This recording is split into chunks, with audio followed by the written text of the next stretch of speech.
Nathan has been a member of the football team for 1 year. He is being escorted by parents Melody and Ahmed Masalit and his brother Ferris.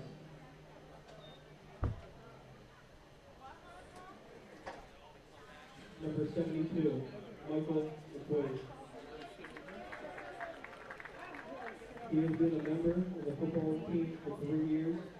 He is being escorted by his parents Scott and Stacy Swindler.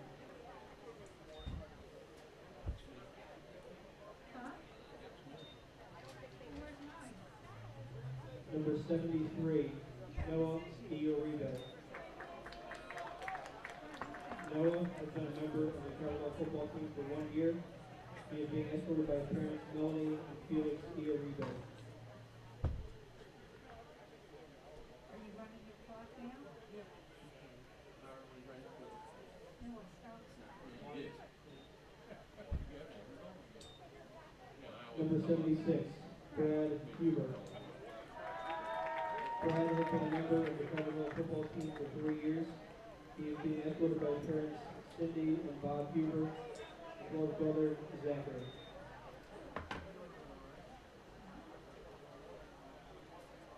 Number 77, Ronald Anderson. Ronald has been a member of the Cardinal football team for 3 years. He is being escorted by his parents Ronald and Juanita Anderson.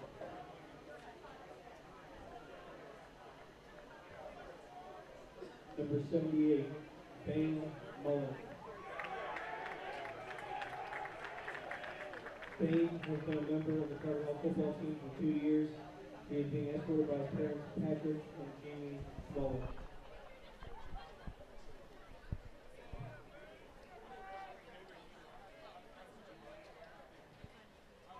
Number 80, William Robertson.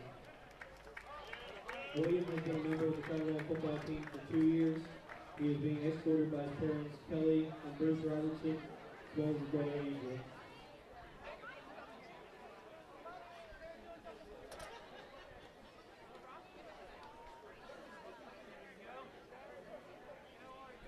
Number 85, Joey Grant. Joey has been a member of the Cardinal football team for 2 years. He is being escorted by his parents Ed and Christy Grant.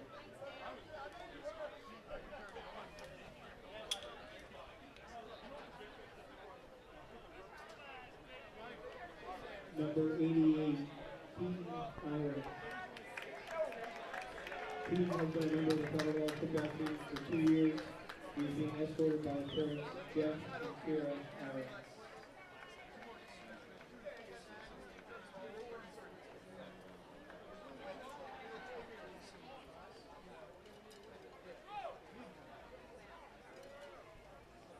All right, let's get one more round of applause for our 2023 senior class.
management and most protected the playing and the for the Calvert Hall marching bands.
Good evening, everyone. My name is Kevin Lochte alongside Peter Kelly.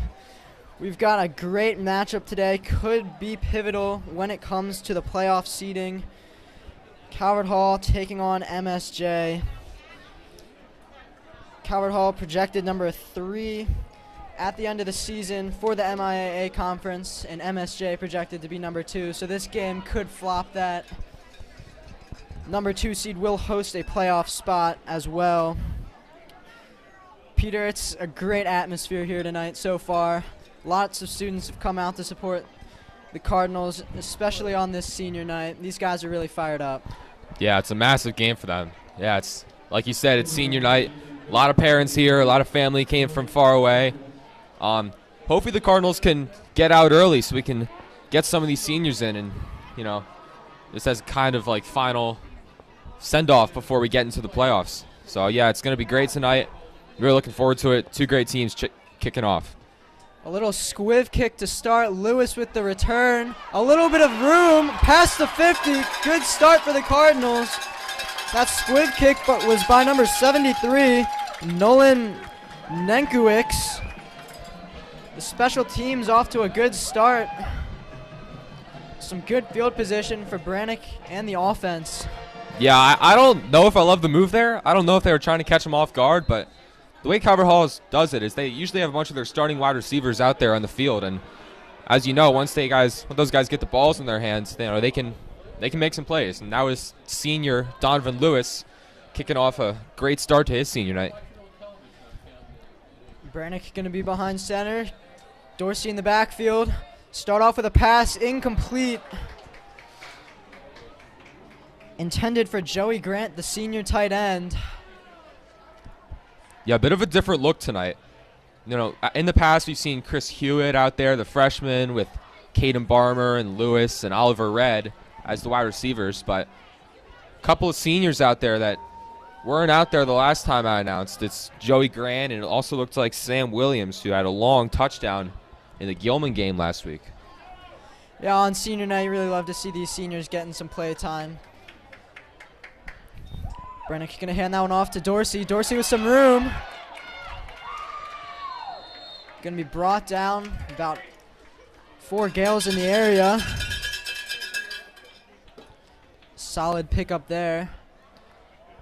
Yeah, Calvert Hall is very fortunate to have so many great running backs. They've got Dorsey, who just carried the ball. They've got Daniel Harper. Dorsey and Harper are the seniors. They've also got Jake Stord, the junior. Yeah, it's a very talented backfield. Yeah, Sisto Averno gets some reps too. 4 guys really that can run the ball, as we see Dorsey with another electric run up the middle. Dorsey with 2 good runs so far to start. Dorsey the leading rusher for Calvert Hall in yards per game.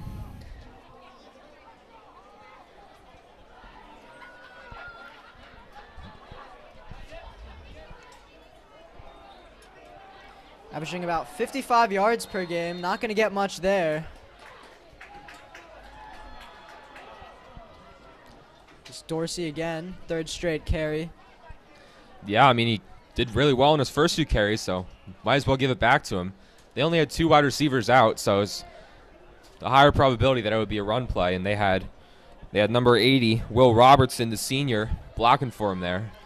If you're Calvert Hall, going up early here would be huge. They'd love to get some points on the board on this first drive. Going in as the underdogs, but still a very talented team that's certainly got potential to win this game. So we see Dorsey take the handoff again, make this third down a little bit more manageable. Yeah, it's so important to establish the running game early. I mean, for any team, but especially for Calvert Hall, because the passing attack is so potent that once you establish the run and make that a possibility, the passing attack is free to operate and get big chunks of yards, just like they're doing with the run game. So kind of having like a multifaceted offense really helps them establish their presence and put some points on the board.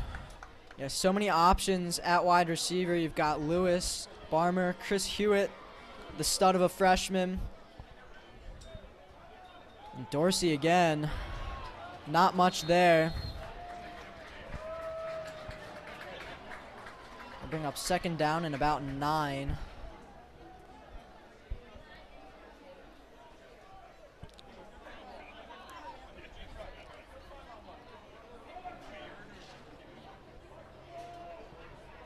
See a couple of wide receivers checking in. Hewitt, Barmer, and Red. Red, another guy who can go deep.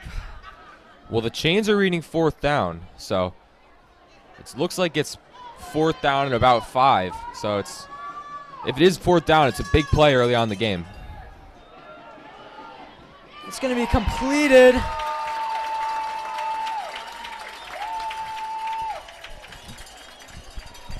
Thought that they had moved the chains a little bit earlier. Not exactly sure what happened there, but nevertheless, that is a first down. Yeah, that's Hewitt, the freshman, making a big play there. Going to put him right in the red zone, right about the 18-yard line. And Calvert Hall is really moving the ball well, just on their first possession of the game. Dorsey remaining in the backfield. Going to get dumped off to him. Cuts up. Not much there. Lucky to get back to the line of scrimmage. Mount St. Joe's swarmed that play. Well, it has been all Dorsey so far in this drive. He's got 6 carries so far for about 25 yards, and he's really moving the ball, so I don't hate them giving back to him. But as we've seen in the past, they usually stick with one running back for a drive, so it's possible that later in the game we'll see Harper, Stewart, Asukwo coming in to get some reps on that drive. Yeah, already almost halfway to his yards per game average.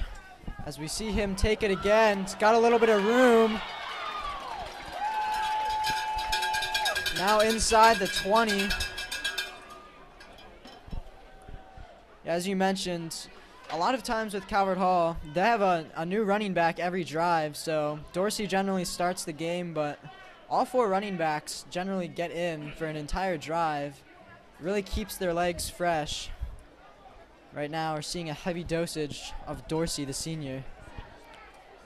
So it brings up third down. Yeah, Calvert Hall probably looking to pass here. Third down at about 8.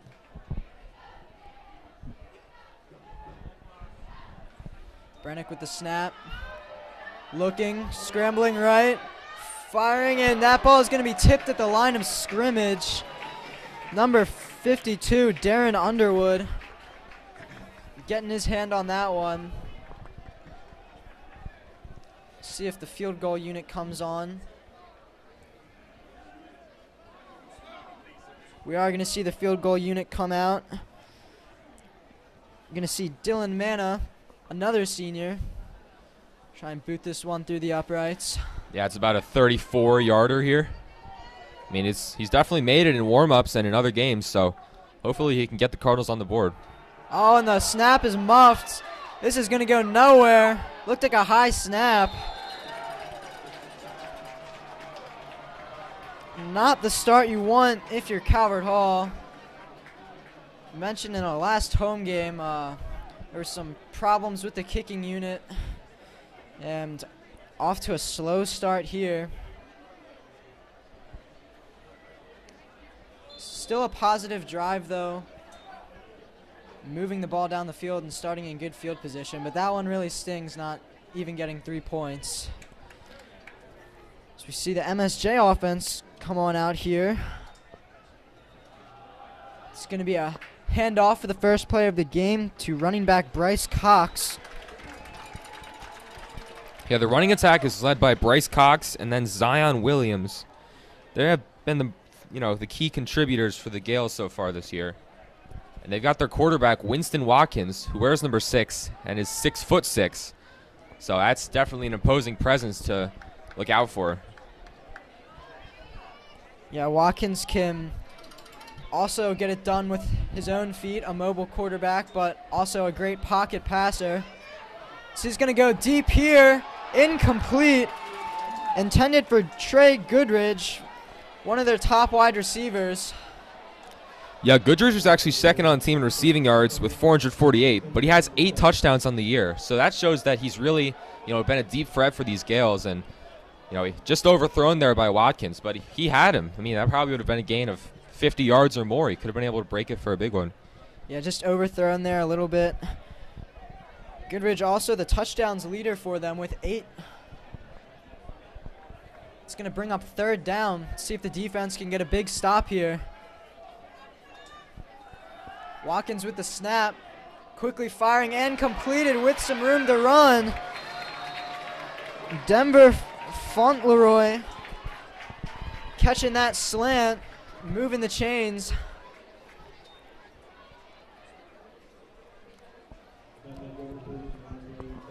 Yeah, they'll spot it right in midfield for that one. Pickup of about 20.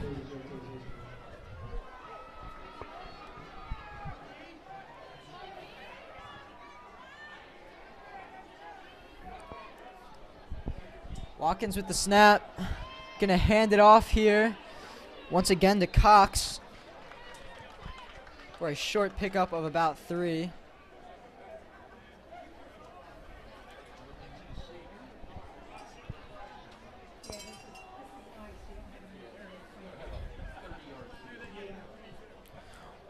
Well, going back to that 3rd down play, that was a really impressive throw by Watkins. He was able to stand tall in the pocket, I mean, metaphorically and literally, and, complete that over the middle to Fauntleroy.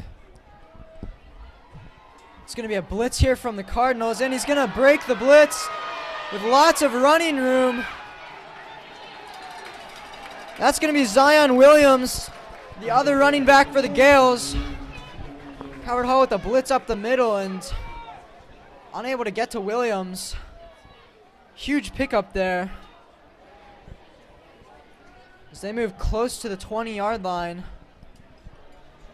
at about the 27. Getting close to the red zone. Yeah, a couple of big plays so far. Turned a great Calvert Hall drive, but unfortunately for the lost fumble, it's 2 big plays later, and MSJ's basically flipped the field. They're now on the Calvert Hall 27.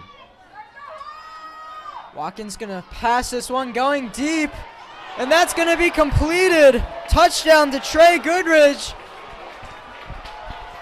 adding to his total touchdown count on the season, going up to his 9th touchdown. Just went up and got that. Well, I'm not sure what happened with the coverage down there. DJ Ringgold, number 5, was signaling for a flag. Looked like there might have been some contact, but, Goodridge was able to go up, snag that ball out of the air, and easily back in for the touchdown. Goodridge definitely using his size to his advantage there. He just went up and got that. That was a 50-50 ball. Goodridge a significant amount taller than Ringgold. So we're going to see the extra point attempt here. Definitely some contact, but refs letting that one play. Well, really not a good sign for MSJ, and the coaches are heated because they just had to take a timeout on an extra point attempt. It didn't look like they knew what was going on, as Chris DeGroot, the senior, was going out there to kick the extra point. It looked like number 32 ran onto the field as if they needed an extra player out there. So they were forced to use a timeout, and that could come back to hurt them later in the half. Yeah, bad communication will always drive coaches crazy. I mean, extra point should be a simple play, and now having to burn a timeout that could cost them later in the half.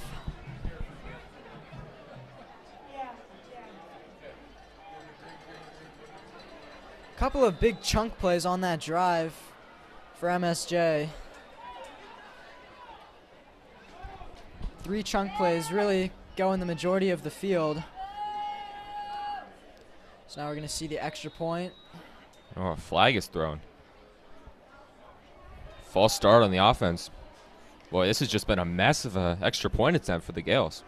I have a feeling the special teams unit's not going to be too happy when they run back to the bench with their coach waiting for them.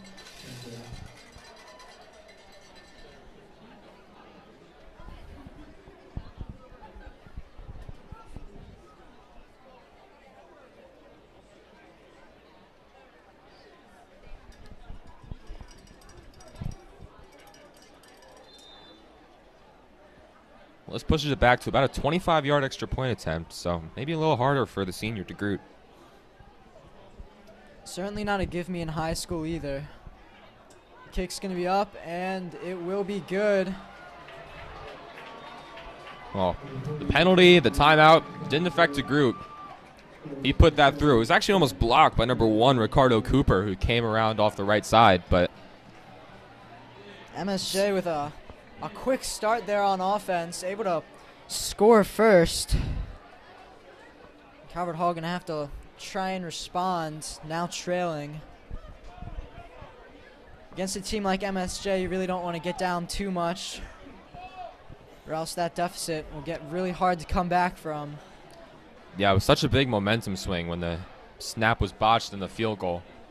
You know, it didn't take long for MSJ to march right back down the field, and unlike the Cardinals, they were actually able to convert once they got close to the goal. Looked like Greg Roman was kicking the extra point, but for the kickoffs, we're still sticking with Nolan Zenkowicz. See if they actually boot this one away or try another squiv kick. I'd imagine they're going to boot it away. They will. It's going to be Cooper back deep to receive.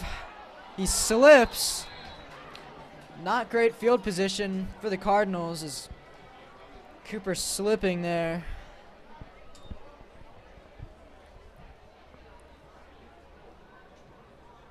A long field to go.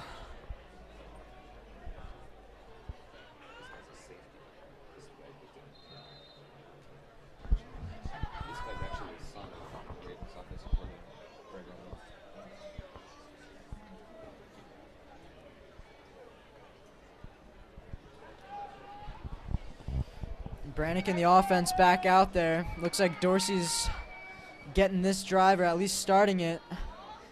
Lewis in motion. Gonna give it off to Dorsey with some running room. Able to shed a tackle. Still on his feet with a stiff arm.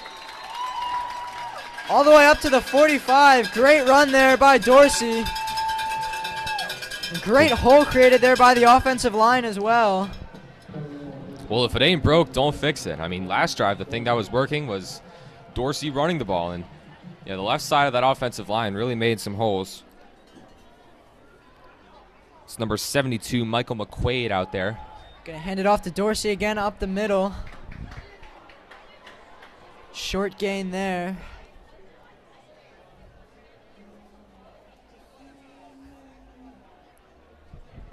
Bring up second down.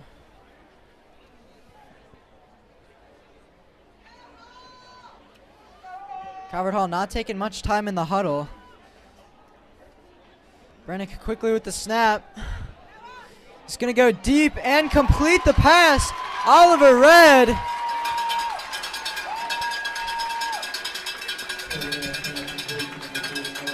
All the way to the 30-yard line. Well, Calvert Hall is having no trouble moving the ball early on in this game.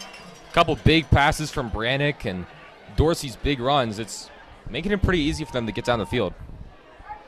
Red, who just had that big completion in motion. We're going to hand it off to Dorsey once more. Not much going for him there. We'll bring up second down.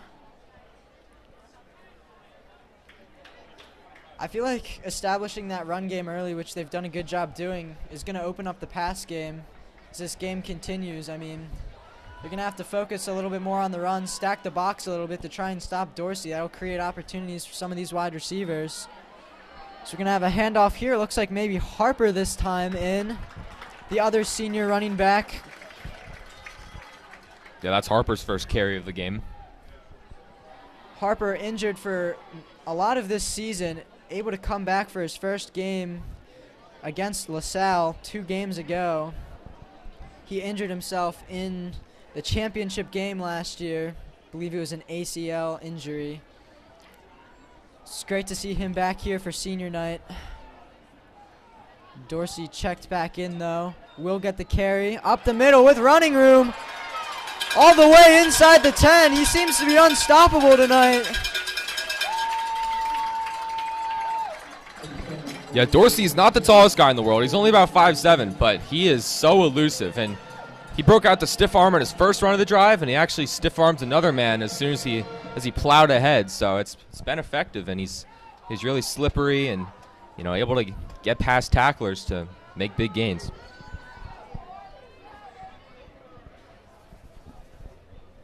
This brings up a 1st and goal. We're going to hand it off to Dorsey again. Fighting for the edge, getting maybe a pickup of 4 yards. There was a flag thrown, though. Looks like that might be holding on Calvert Hall. If that is the case, that'll back him up 10. And when you're inside the 10, that's going to really hurt you. Calvert Hall already backing up.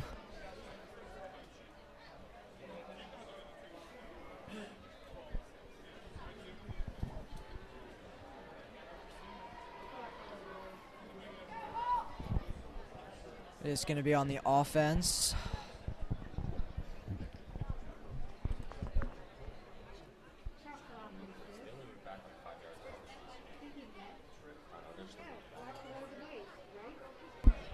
That'll bring up 1st and long.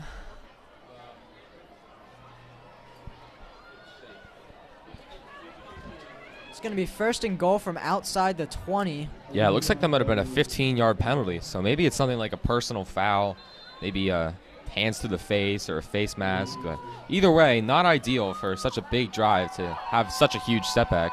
An empty backfield for Brannick. Going to be a pass here. Standing in the pocket with some pressure, rolling right, firing and tipped for the 2nd time in the game. It's going to be incomplete. Looked like a Gale defender did catch it, but out of bounds. Yeah, that was number 50, Deshaun Merrick on the deflection. I mean, Brannick is so elusive. We saw him break out the spin move there. But that's the 2nd pass that's been tipped. So it's something he's got to work on in this game so far. But we're just based on what we've seen all year, confident in him. We're really trusting in him that'll make the right plays. Yeah, he's gotten out of a lot of sacks. It's been very impressive, but nothing much there. That's going to be completed. That's going to be a touchdown. Oliver Red with his 2nd big play of the game, wide open, running across the middle of the field. Looked like a simple crosser route, and pay dirt for the Cardinals. Extra point away from the tie.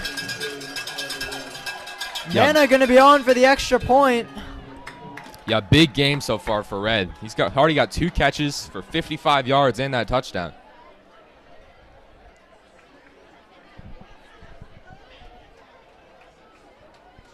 We mentioned Brannick's good at rolling out of the pocket. He's also good in standing in there with some pressure in his face, as he showed right there. Able to deliver that pass right on the money. As that extra point is going to be good. With 1:48 left in the 1st quarter. It's a tie game. Calvert Hall 7, Mount St. Joe's 7. We're gonna step away here for a moment. We'll be back shortly.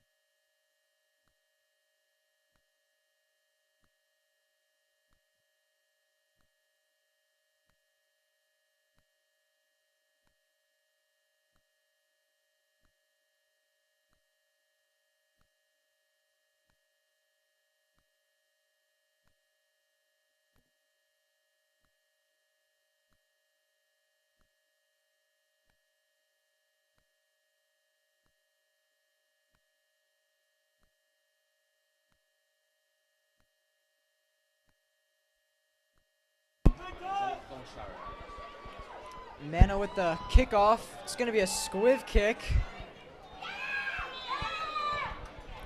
Looked like Trey Goodridge, the one receiving that and just falling straight to the ground. We've seen the two teams trade squib kicks earlier in this first quarter.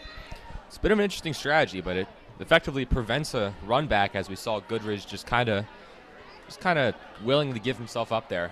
But the Gales still got pretty good field position. A little bit of a surprise there as Mana's got a really big leg, but starting off at the 30.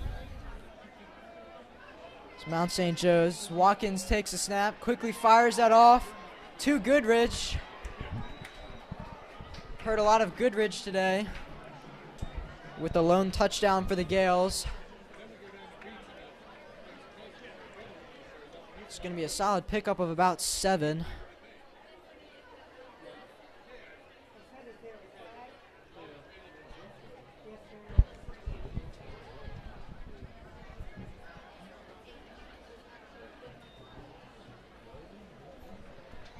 Looks like a flag. It's going to come back. It's on the offense. Yeah, my guess is that's probably a holding there. Looks like they backed him up 10. Obviously, the referees don't have microphones, so we can't be positive about what the penalty is, but 10-yard penalty on the offense, it's most likely holding. Watkins going to hand this one off with some running room. It's going to be Cox again. Able to get back the lost yardage with the penalty there.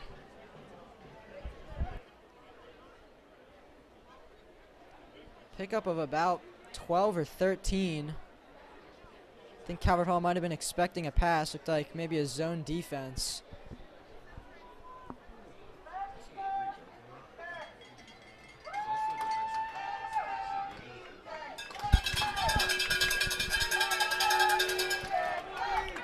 Watkins with the pass wide open. Dennis Morgan fell after he caught it. Looked like he had a little bit of room to run, but moving the chains there.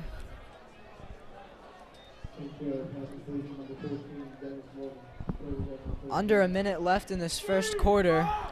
Went by fast. I feel like we just started.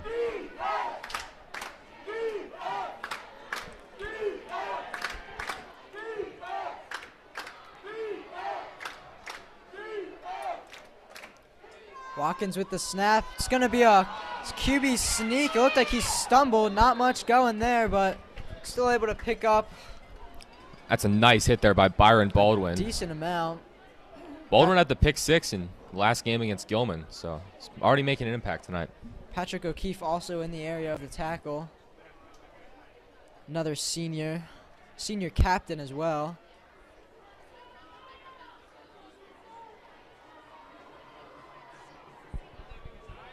It's the second time on this drive that we've seen a player trip. I don't think the turf is wet at all, so it'll be interesting to see if that continues throughout the game.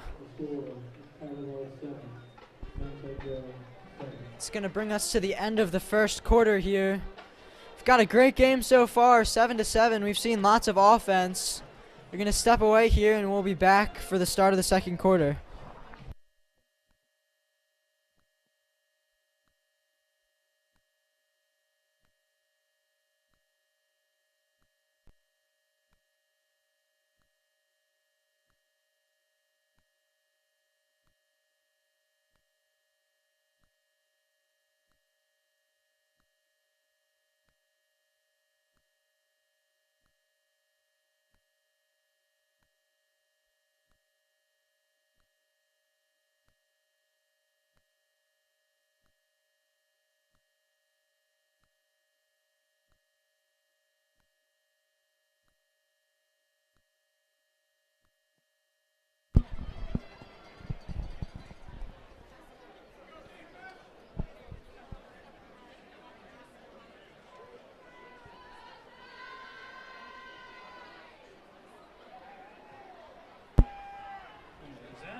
Back here for second half action.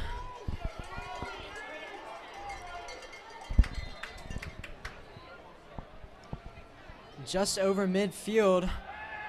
Watkins with the pass here. He's going deep. He's got a man open. That's going to be completed. Once again, Trey Goodridge just haunting these cornerbacks.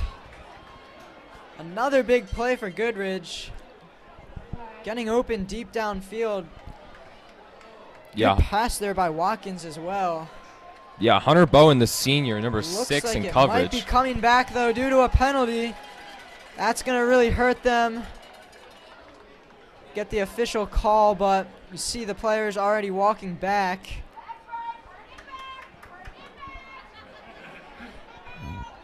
Well, that is going to be on MSJ. That is very fortunate because that was a huge play. That would have set him up really nicely inside the 10.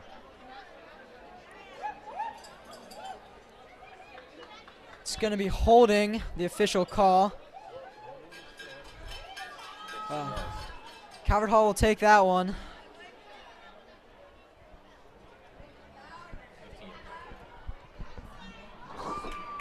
Looks like there were 2 penalties on the play. One of them going to be a 15-yard penalty. Looked like maybe a personal foul as well.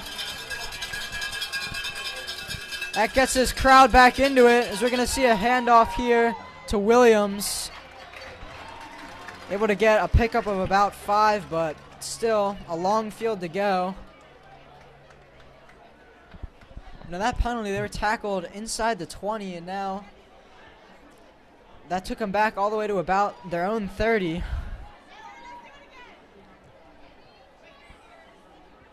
Almost a 50-yard penalty. Yeah, that's true. It's not something you really think about, but it makes it sound like a much bigger deal when you say it's a 50-yard penalty. Now overall, MSJ, they've really played a great game, but they've had a few small things that have really hurt them, like the penalty and the timeout. She's going to go deep again. That not a good pass. Cooper there for the interception. I don't know if that was tipped at the line of scrimmage, but that did not look good out of the hands. That had an awful spiral to it, and Cooper there to make the play. A huge play for the Cardinals, as they're now winning the turnover battle 1-0. Coach Ward mentioned it before the game. If they want to win this game, they've got to force turnovers. It's exactly what they did right there. Yeah, well, the ball was wobbly out of the hand of Watkins, but it's essentially an arm punt because it was 3rd and very long. It was pretty unlikely that they were going to make that play, even if that was completed. So a punt would have probably gotten them to about the same distance. Looks like Harper is going to be in the backfield here and get the first carry. Right into the defensive line of MSJ, though. Good tackle there by Darren Underwood.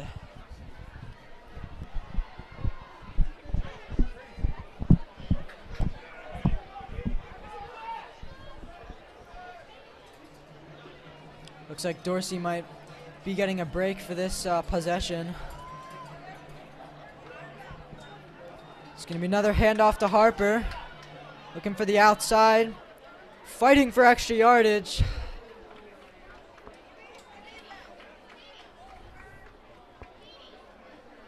Looks like that number 52, Max Garland, listed as a linebacker on our sheet, but he was out there blocking for Dan Harper, and his good run there, good pickup. He's facing 3rd and manageable, 3rd and about 6. Yeah, and credit to Harper, too. I mean, he was met right at the line of scrimmage, and he just kept fighting for that extra yardage and able to turn that into a positive play.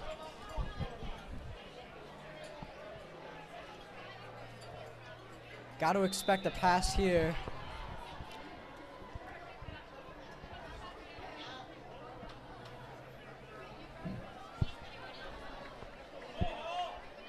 Going to see Harper in the backfield to the right of Brannick.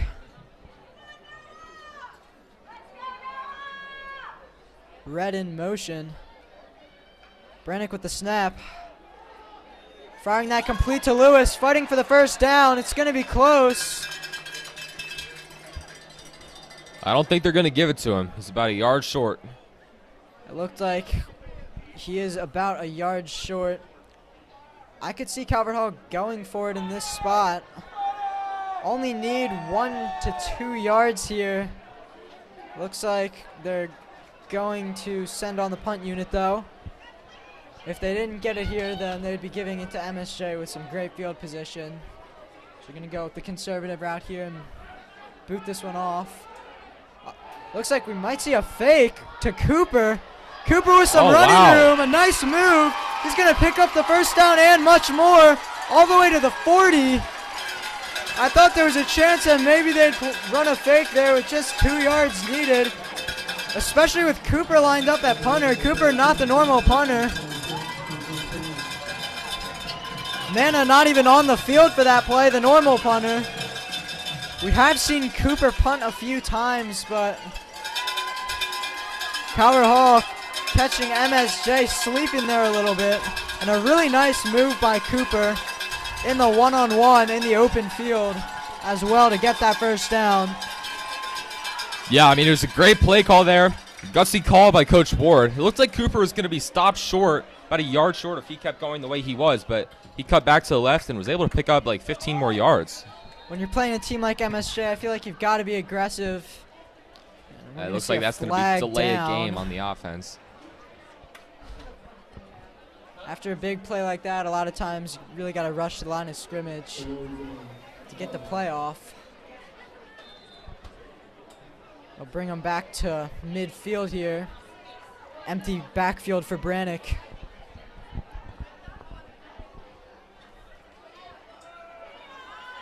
Standing in the pocket, scrambling. Now firing it deep to Lewis, wide open, great catch. Looked like maybe he was going to take off, but then found Lewis at the last minute, open downfield. Good job by Lewis holding on to that as he was crushed. Yeah, with the way Brannick can move, I thought he should have taken off there, but Brannick obviously has much better field vision than I do. That's why I'm not the Calvert Hall quarterback, and complete that for a much bigger gain than he would have gotten if he had run the ball. So great decision by Brannick. You know, now we're back down inside the red zone, and 3 possessions, 3 straight red zone trips. The senior Lewis leading the Cardinals in touchdowns and yards per game. So we see Harper with a fumble going out of bounds, though. Fortunate for the Cardinals. That could have been really bad.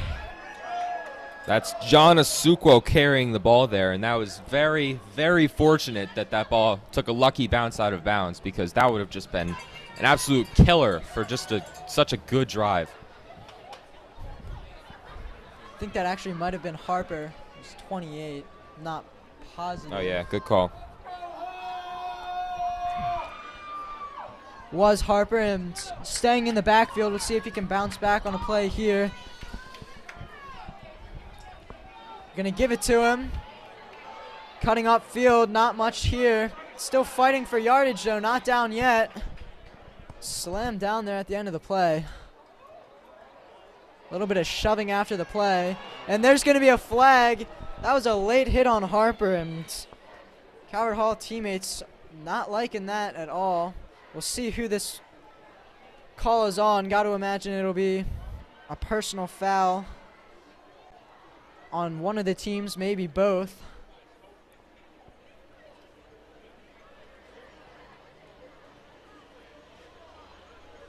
In a close game like this, you can't afford a 15-yard penalty if you're either team. Yep, that's unsportsmanlike conduct on the Gales.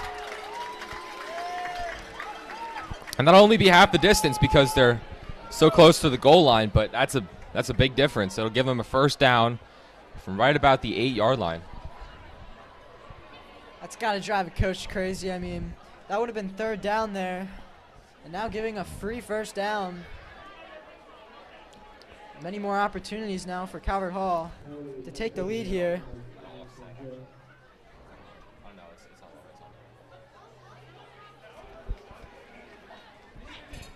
Multiple unsportsmanlikes called against MSJ on that play.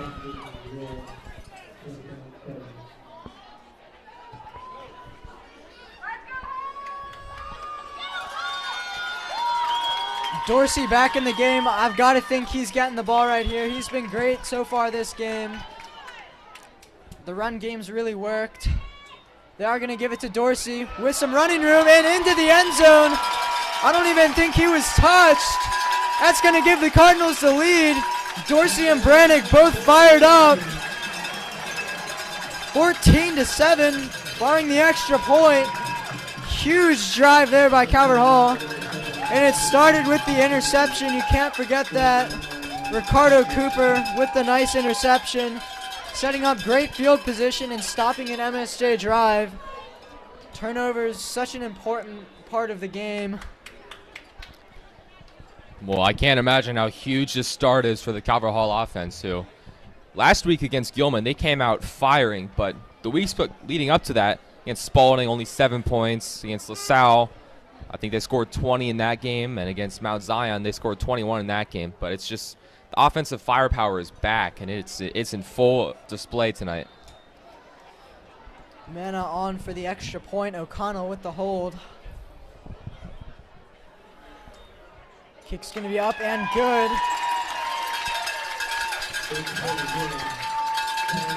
We've got the parents of the Calvert Hall seniors directly in front of us. They loved that drive. They're going crazy right now. The student section also loving that drive all the way to the left of us. Yeah, the families came out in droves tonight for senior night. They brought their cowbells. I saw someone with a megaphone, but they are making noise, and they have reason to, because Calvert Hall is now taking a 1-touchdown lead with about 7 minutes left in the second quarter. See lots of the parents wearing their sons' jerseys as well, making it easy to find them. Really a big night for the seniors. I mean, a lot of them have played football for 4 years here, and this could be the last home game. A win here tonight, though, there's a very good chance we'll be hosting a playoff game. Love to see the seniors back here for one more game. And the whole team, really, for that matter.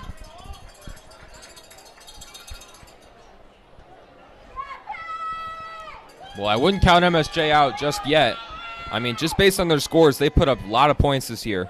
40 against Loyola, 35 against Gilman, 23 against McDonough. That kick's going to be shanked. It's going to be a flag. I'm guessing that's on the kicking team. Just a shanked kick there, I think. And yeah, if that's on Calvert Hall, Coach Dom D'Amico of the Gales probably looking to decline that one.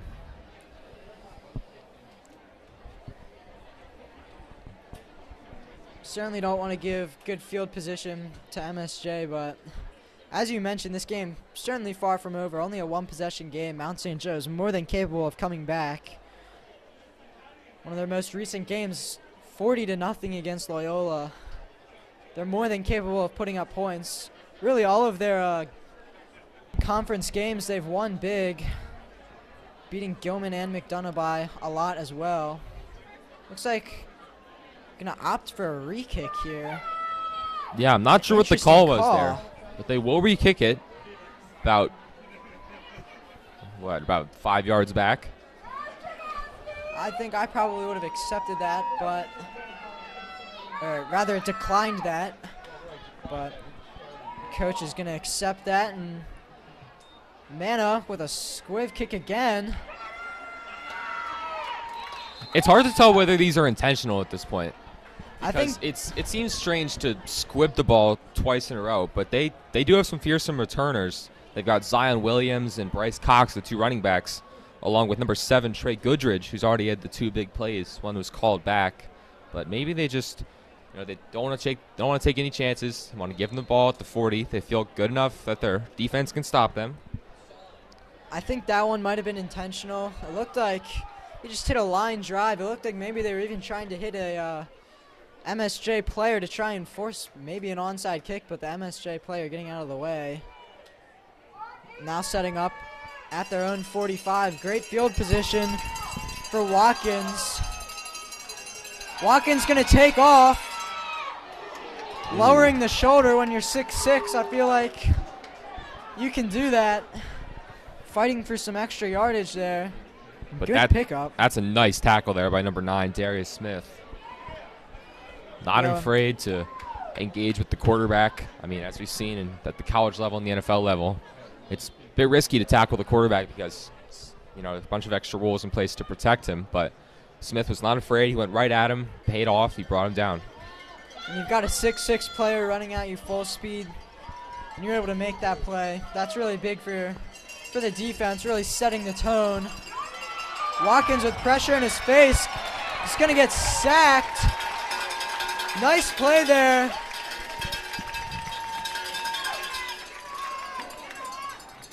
Looked like Amelie Dorr on the tackle and the sack. Watkins unable to escape the pressure. Had 2 Cardinals in his face and just unable to escape. That brings up 3rd down. About 10 to go.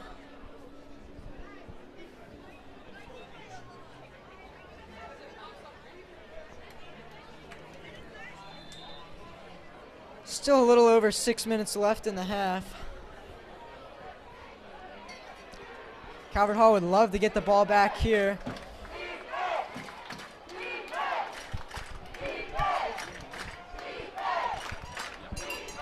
Forcing the first 3 and out of the game. They'd love to do that. As we see 3rd and long here. Stepping into the throw-in, completing it is Watkins. That's going to be a first down. Completed to number 18, Peyton Youngbar. This is not the first time they've converted on a big 3rd and long. Looked like a simple slant route. Able to complete the pass there and move the chains. Keep this offense on the field. Watkins with the handoff. Pickup of maybe 3 or 4 yards.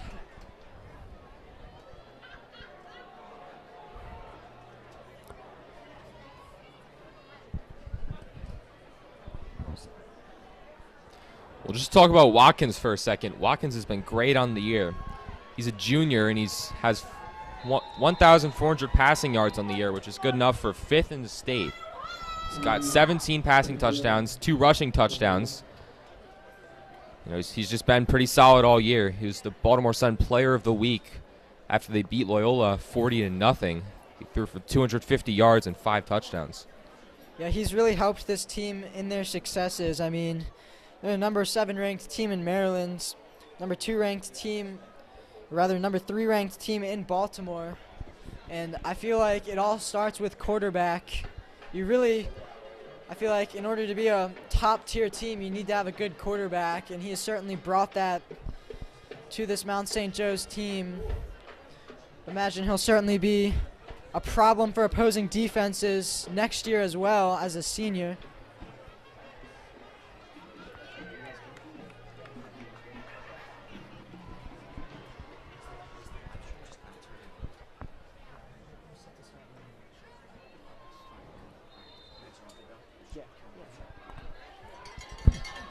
Got a 2nd down here. Mount St. Joe looking to tie up the game. A high snap. Watkins able to get it with all the time in the world. Firing deep. Incomplete. Intended for guess who? Trey Goodridge. But unable to make that completion. Does that throw a little bit wide? Well, they are not throwing any checkdowns to Trey Goodridge. It's all or nothing with this man. And he overthrew him there, but we saw the 2 big plays earlier in the game. One was a touchdown, and then one got called back for that 15-yard penalty, which proved to be a drive killer. Yeah, that would have been a really tough play. The linebacker in the area, they would have had to float it over the linebacker's head, but still keep it away from the cornerback. Probably wise to just throw that one a little bit wide. So that brings up another 3rd down.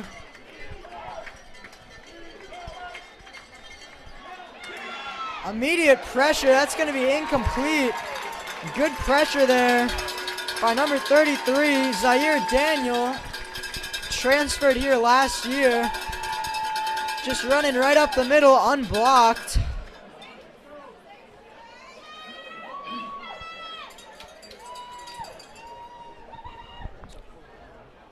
I believe that'll bring up 4th down and the offense staying on the field. Well, they're right in midfield. Not a great spot to punt from. I don't know if they feel confident enough in their punter, which I'm guessing is the guy who's been doing the kickoffs, Nolan Zenkowicz. But they will go for it. I love the aggressive play call here. You're down 7. You're at midfield. It doesn't really make sense to punt. Calvert Hall with pressure, and they're going to get to him. Number 50, Emil Dory with his second sack of the game. A huge play, and that's going to be a turnover on downs. Second turnover of the game for the Cardinals.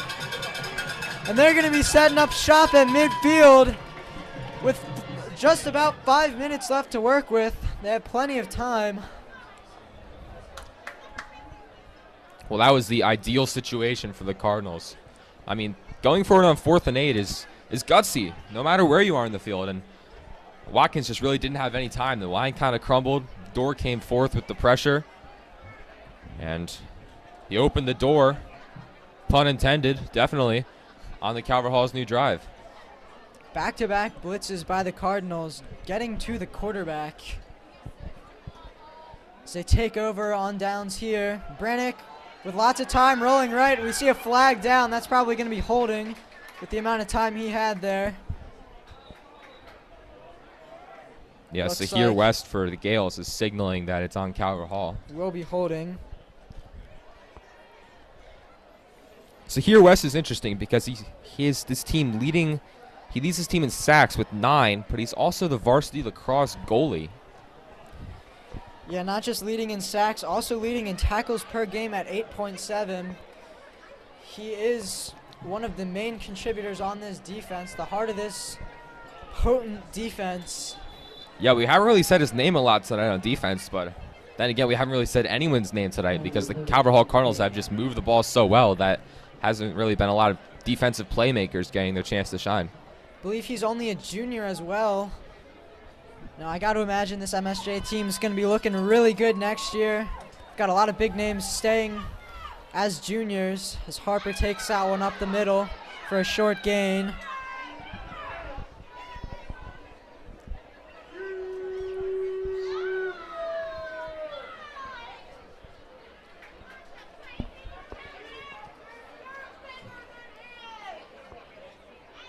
The Gales, by the way, as we mentioned, I think earlier, coached by Dominic D'Amico. He's been around high school football for a very long time, more than 30 years as a high school football coach, spending most of his time with McDonough, 24 years with McDonough, but now here with MSJ. He's certainly got some experience. So we see a big hit there, completed to Oliver Red, but a huge shot there.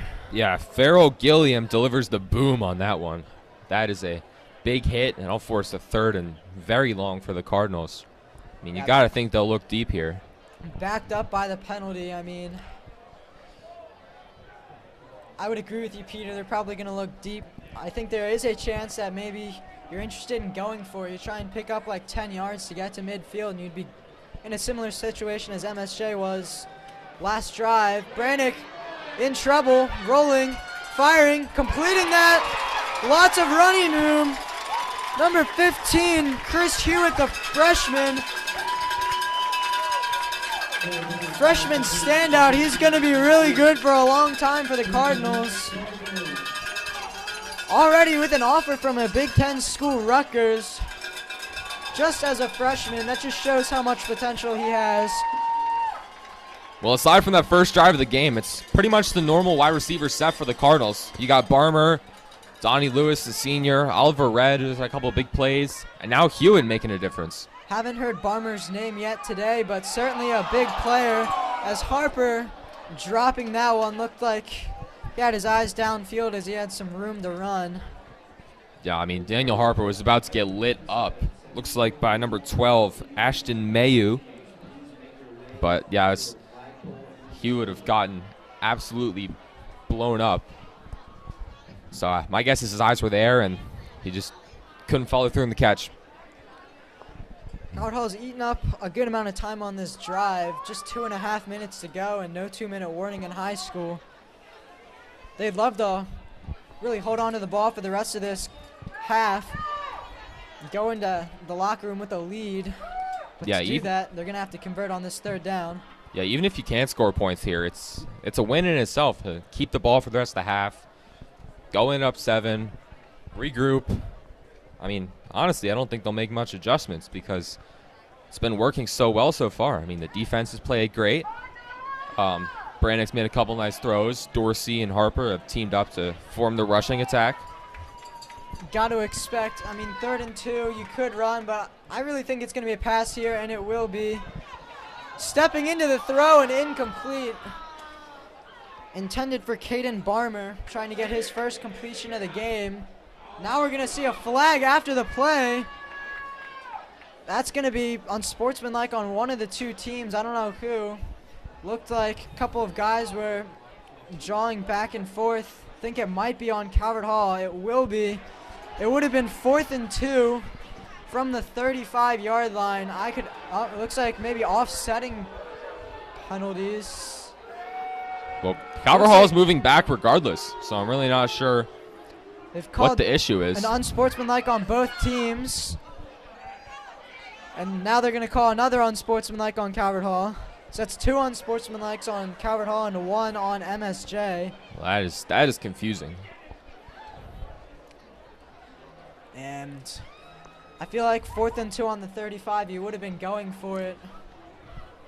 You know, a 40-plus yard field goal is really difficult in in high school. I don't see them sending Mana out for that, but now 4th and very long.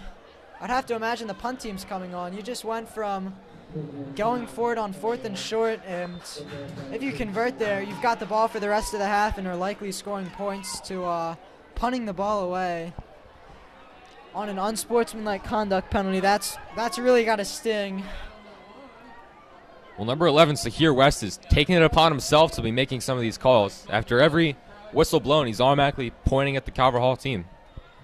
Mount St. Joe's has also had their fair share of unsportsmanlikes. This has been a chippy game the entire time. So we see a nice punt there.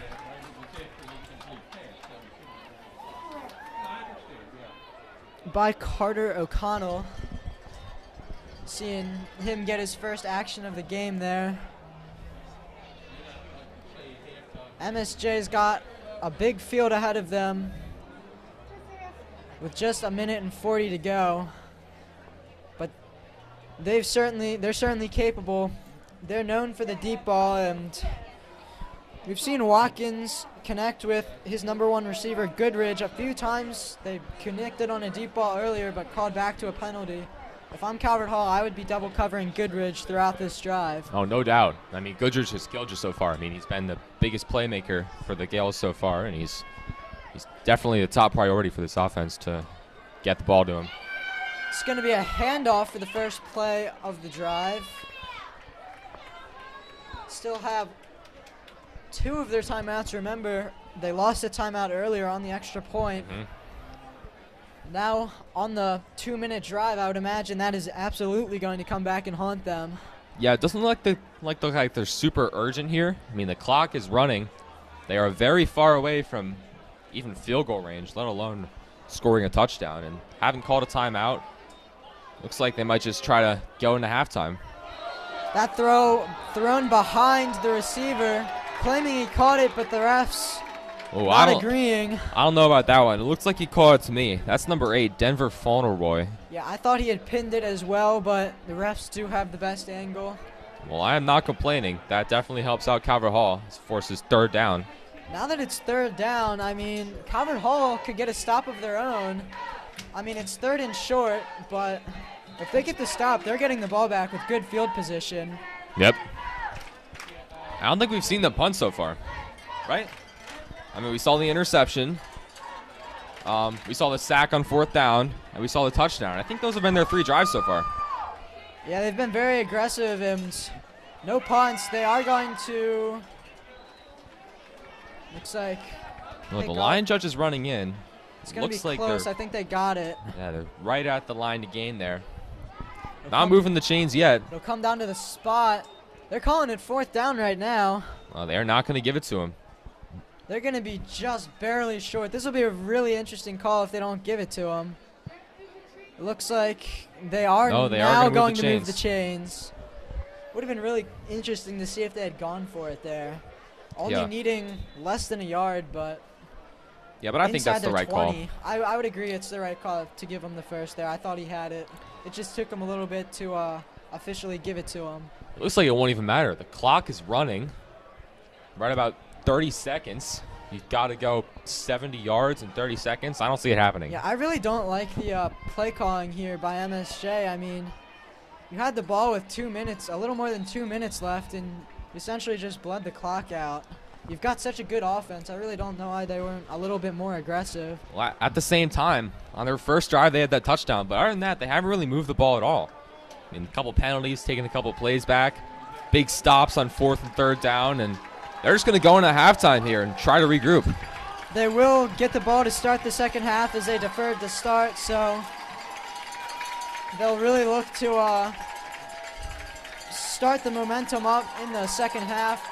Calvert Hall fans absolutely thrilled with how their team has played here in this senior night. I mean, such a fiery atmosphere, so many fans here, parents, students. It's just great to see, and Calvert Hall with a great start, but this game's certainly not over.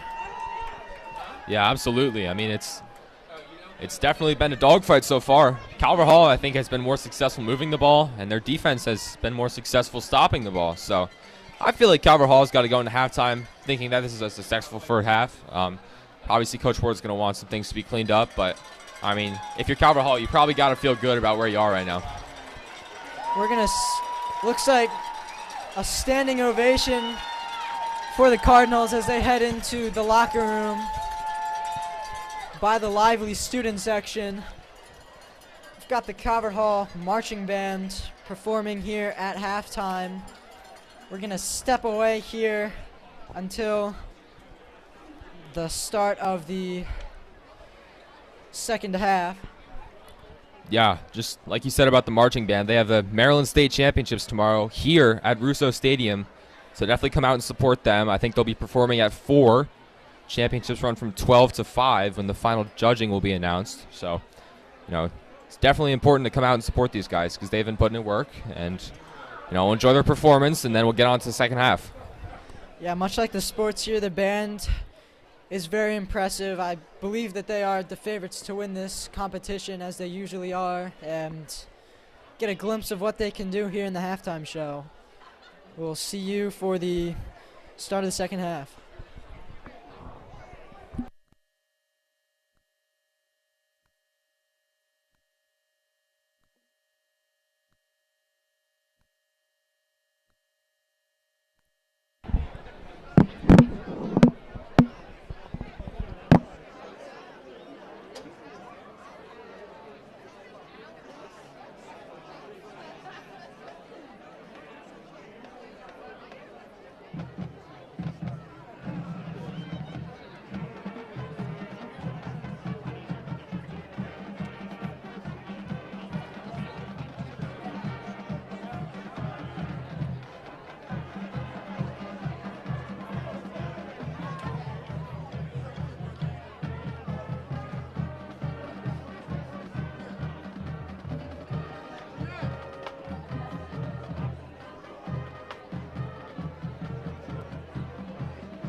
Ladies and gentlemen, at this time we ask that you turn your attention to the field as we recognize members of the Calvert Hall football program who are here to celebrate their MSA championship season. We welcome the 1957, 1972, 1981, and 1982 teams.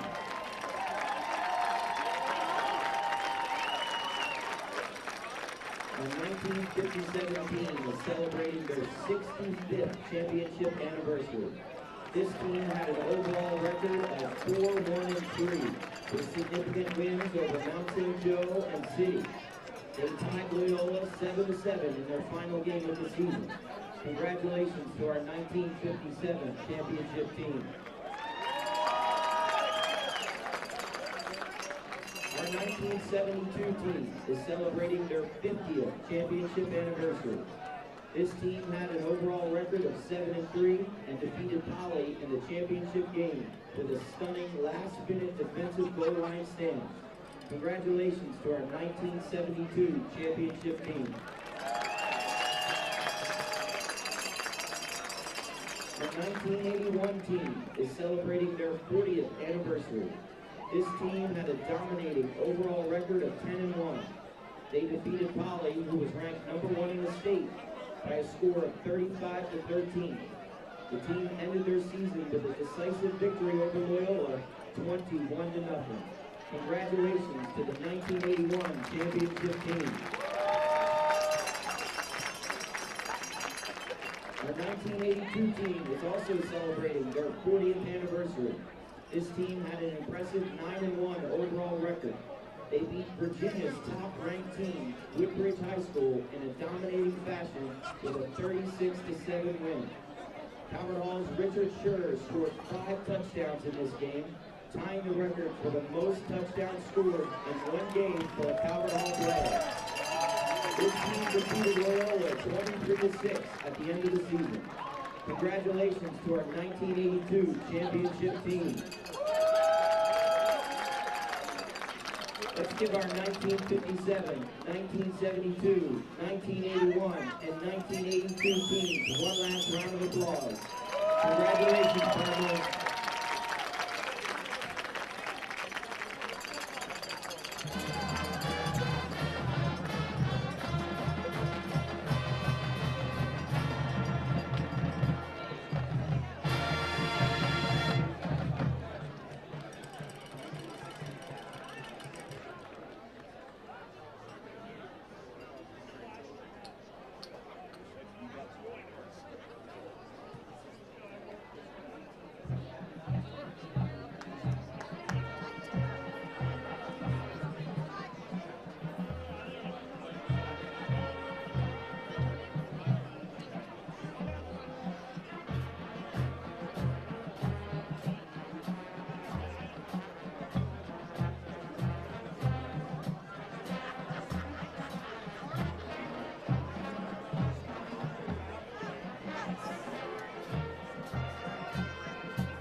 Welcome back, guys. We've got Mana gives a sky kick. Running backwards. Still finding some room, though. There's Williams.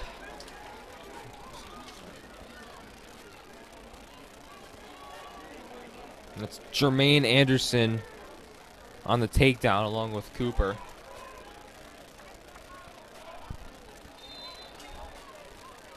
Calvert Hall would love to keep the momentum rolling into this second half. Got that one possession lead, up one touchdown.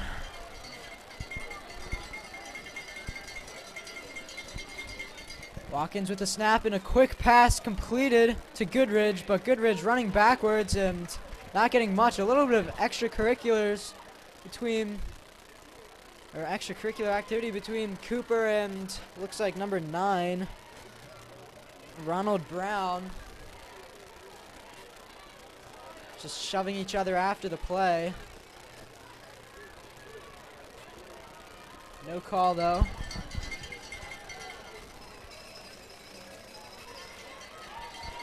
Got second down and about 8. Looking deep and completing. Number 18, Peyton Youngbar. MSJ rolling to start this half. I feel like their strength in the pass game is more deep passes than short passes. I mean, it seems like all of their big completion plays haven't been short catches with room to run, but rather just staying in the pocket and firing deep. Yeah, I mean, that just speaks to the talent of Winston Watkins. I mean, he's able to hit these receivers right in the money. He's missed a couple, but overall he's been pretty solid. Watkins going to hand this one off to Cox. The run up the middle.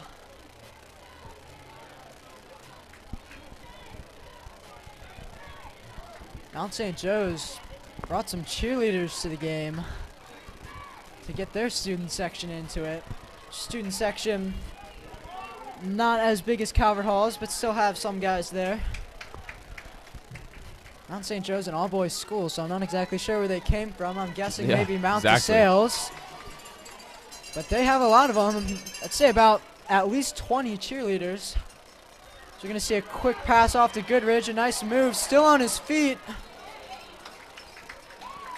That looks like it might move the chains.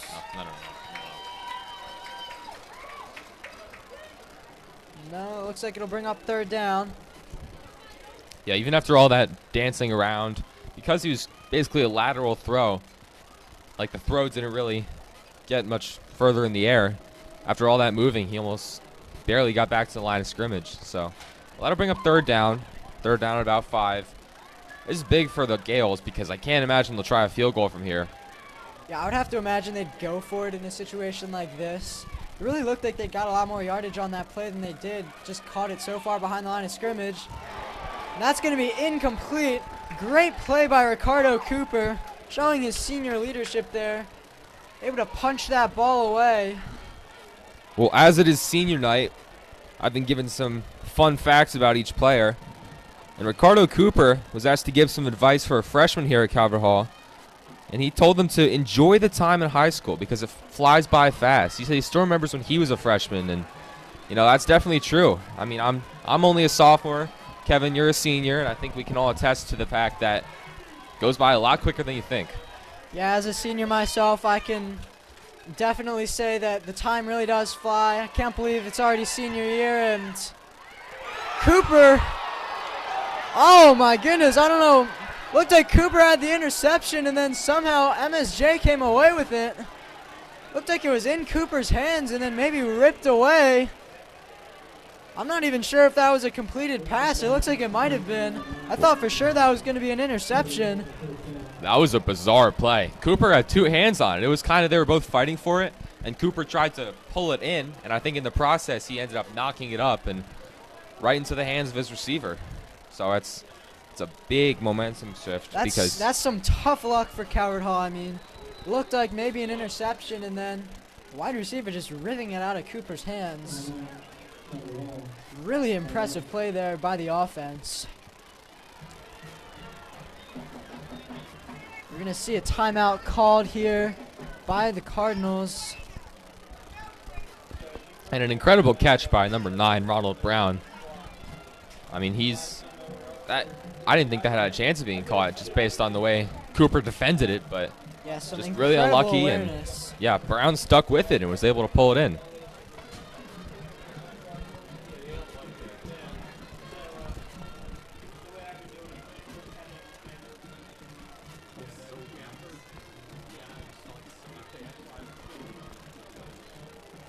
Figuring this timeout, might as well throw in another senior stat.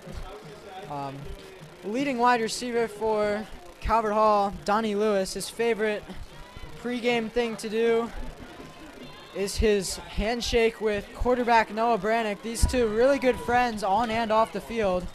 See the running back gonna get into the end zone. I believe that was Bryce Cox. Able to get some pay dirt there. He didn't need many yards, but able to get there. And extra point away from tying this up. See if maybe Lewis and Brannick can do that handshake after a touchdown later in the game. But for now, Cox the one with the points.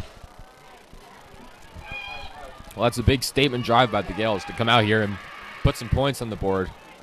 After a really tough first half, just able to get back into this game and tie it up. It wasn't even just like a one-play drive. It was just a long and laborious drive that took up a good amount of time and ended in a touchdown. I mean, they certainly had some chunk plays in there, but they really kept that defense of Calvert Hall out there for a long time. We'll see if fatigue ever becomes a factor later on in this game. Calvert Hall is going to look to respond and answer with an opening drive touchdown of their own. Lewis and Cooper back deep to receive. Once again, going to have Nenkowicz doing the kickoff. Fun little last name there. It's going to be Cooper receiving this one with a little bit of room to run. Cuts upfield, tries hurdling a man. Brought down a little bit past the 30, maybe the 32. Not bad field position to start.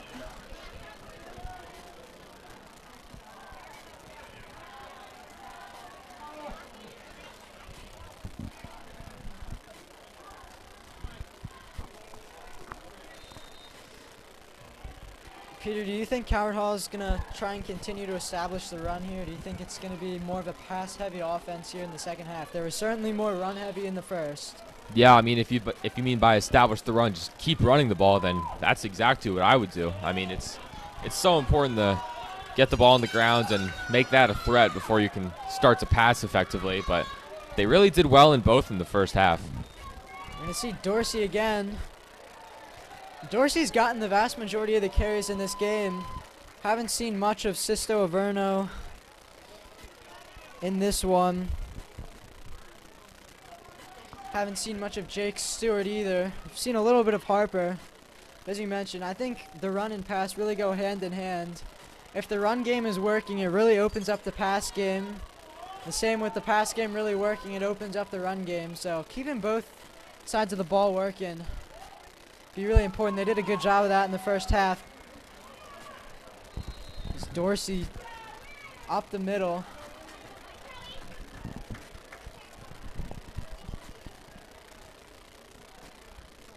It's going to bring up third down.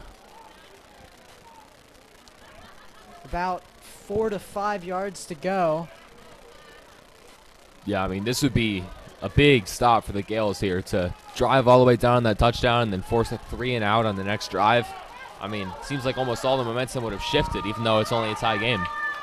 Yeah, I feel like Calvert Hall's really... Oh, Brannick's going to get sacked. Absolutely crushed by 2 different guys. Looked like the first one to get to him was, guess who, Sahir West, leading in sacks and tackles. able to make his presence known there. And I know that there's still a lot of time left in this game, but I feel like that's tough for the Cardinals. I mean, giving up the touchdown to start and now punting it away, I feel like you've lost all your momentum. Great special teams play by Coward Hall, though. I don't know why they didn't fair catch that. Number 25, Kyrie Murphy with the tackle. Absolutely no return there. Now, at the very least, if you're Coward Hall, you can think they're back deep in their own territory, but I mean, still at their own 30, not pinned too deep.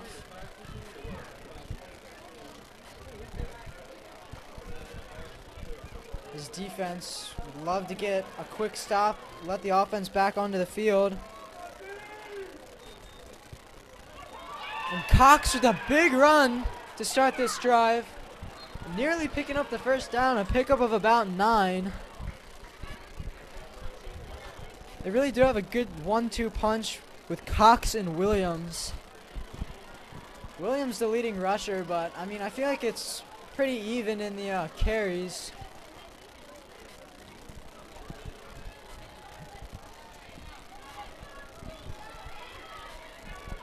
You're gonna see Cox again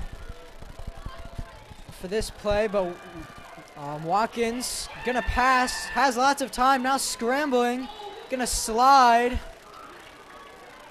for a short pickup. Well, it looks like Watkins is looking deep there, and we've got some MSJ coaches right to the right of us in their box, and you could hear the frustration there as Watkins went down only a yard from the first down. So that'll bring up a 3rd and 1. Not a very smart decision by Watkins there. He didn't know where the marker was. Yeah, he had all the time in the world there to deliver deep, but the receiver's just not open. It looks like maybe they are going to move the chains now. But Oh, what happened? Must be a penalty. That would be my assumption, because the ball Yeah. has now been moved 10 It looks extra like- yards.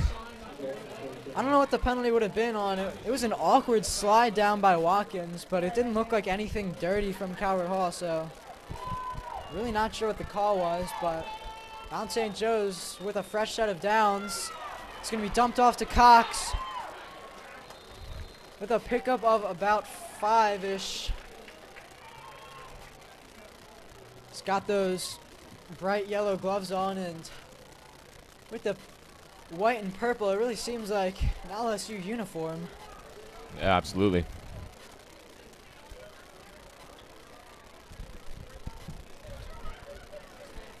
This defense really looking for a stop. You don't want to give up the, you don't want to go down trailing here. There'd be a little bit left in the 3rd quarter. Watkins going to hand it off to Cox again, but immediately slipping. That's going to set up 3rd down and medium. Well, over here on the MSJ sideline, looks like we've got a man working out. Looks like that's number 7, Trey Goodridge. Yeah, I was just about to mention that their star wide receiver is not on the field right now. He looks like he might be okay. It looks like maybe a hamstring. He's grabbing around the hamstring area. I wonder if he pulled a muscle. It looks like he might have a roller out, trying to really stretch it out. But that could be big. I mean, he's their top guy on offense. So we're going to see Watkins fire this completed. That's not going to be enough for the first down, though. Bring up about 4th and 2, but Gales have probably got to go for it here. I mean, Peyton that Youngbar seems with like a pretty completion. easy call there. Oh, man. Well, I am grossly underestimating where this marker is, because that's 2 straight plays I've been wrong about whether it's a first down or not. MSJ has really been good on 3rd downs. They've completed on, I believe that's their 4th, 3rd, and somewhat long. It's going to be a QB sneak with Watkins. No one saw that coming. Good fake to Cox, and the read option going to pick up the first down.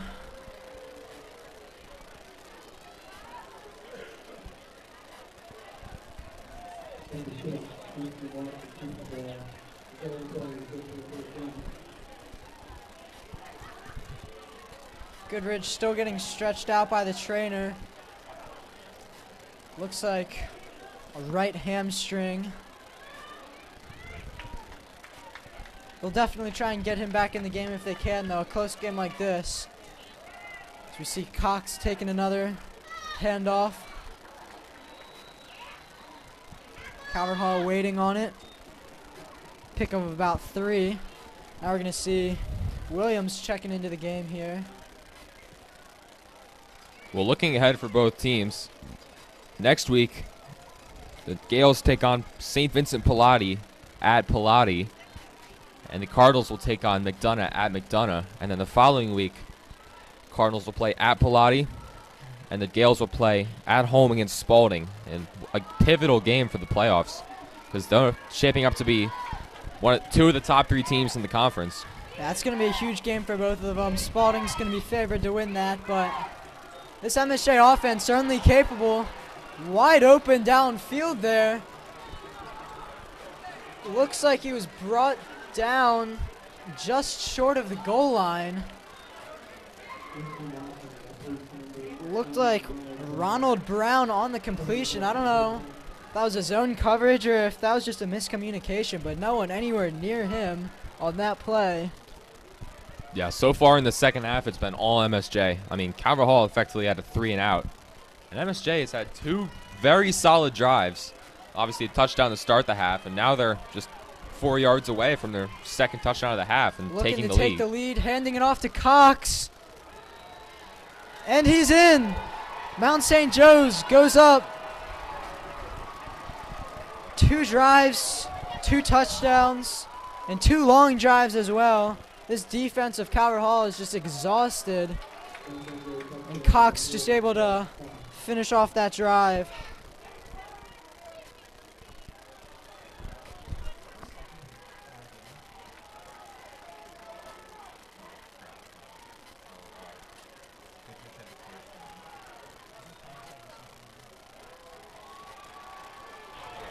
Extra point is good.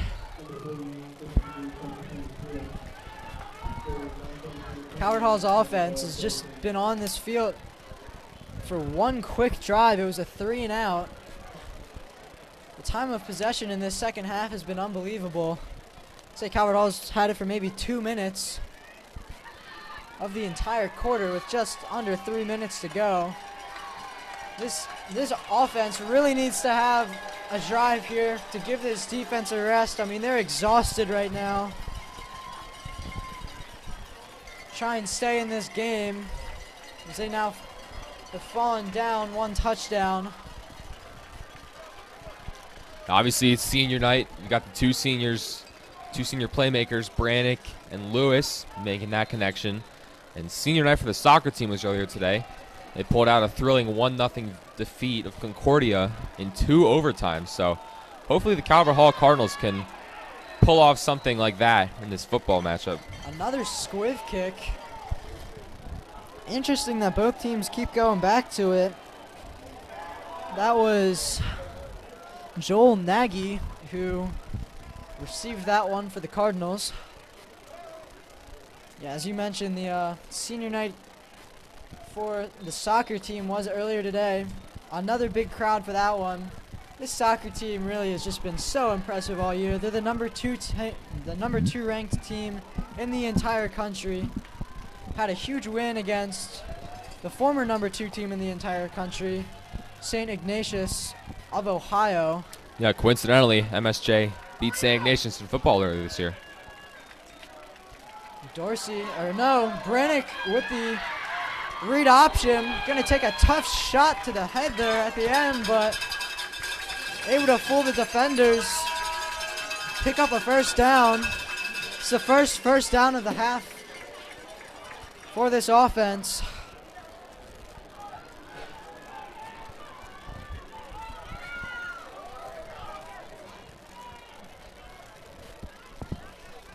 Brannick with the snap. Looking deep for Chris Hewitt. Completed! That's going to be a huge pickup of about 50 or so yards. The freshman standout with another big play. And Calvert Hall back in business.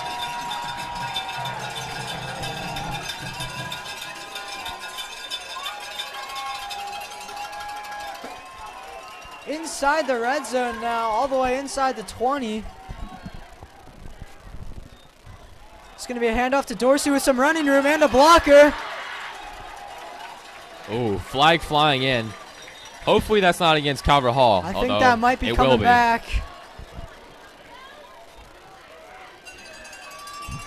That's really painful. That would have been a pickup of about 10.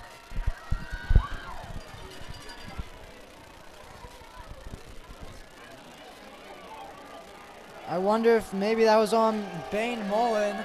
He was the blocker in space.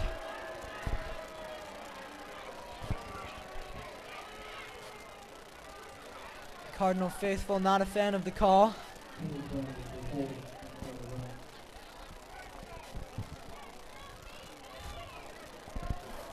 Penalties have hurt both teams. Haven't been too many penalties, but the ones that have come have certainly been costly. A couple of unnecessary roughness plays and a huge play taken away from MSJ earlier in the game on a holding call. Brannick going to hand this one off to Dorsey. A short gain. It's going to set up seconds down and long.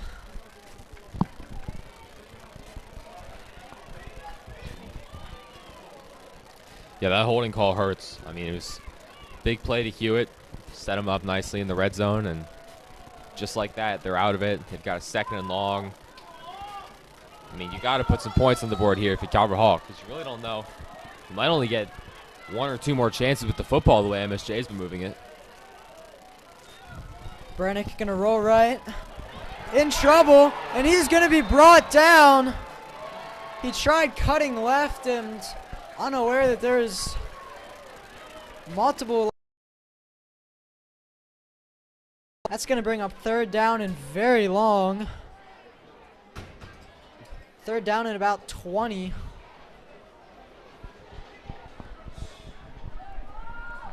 I'd say at this point, I would take an end zone shot here and try and kick the field goal. Well, you could always try and gain about 10 yards and go for it, but yeah, they got Hewitt one-on-one on the outside. Get some points here. They're going to go deep to Chris Hewitt. What a catch! That's going to be a touchdown. Chris Hewitt with another huge play. They did take that end zone shot, and it certainly paid off. As you mentioned, one-on-one coverage with one of the best freshman wide receivers in the country. I would take that matchup all day, and Noah Brannick saw it. He just threw up a 50-50 ball, and it looked like a one-handed catch by Chris Hewitt. Spectacular throw and catch. There's a flag. There's a flag. Oh, no. That's terrible. And the way they're moving the ball back. That's going to be a holding penalty. That's devastating. Not sure who the hold was on, but that is devastating. Boy, the ball is so far back now. Oh, my goodness. This is going to be 3rd and 40. It's not every day that you see 3rd and 40. Everyone was really getting into it after that touchdown. I didn't even see the flag until long after the play.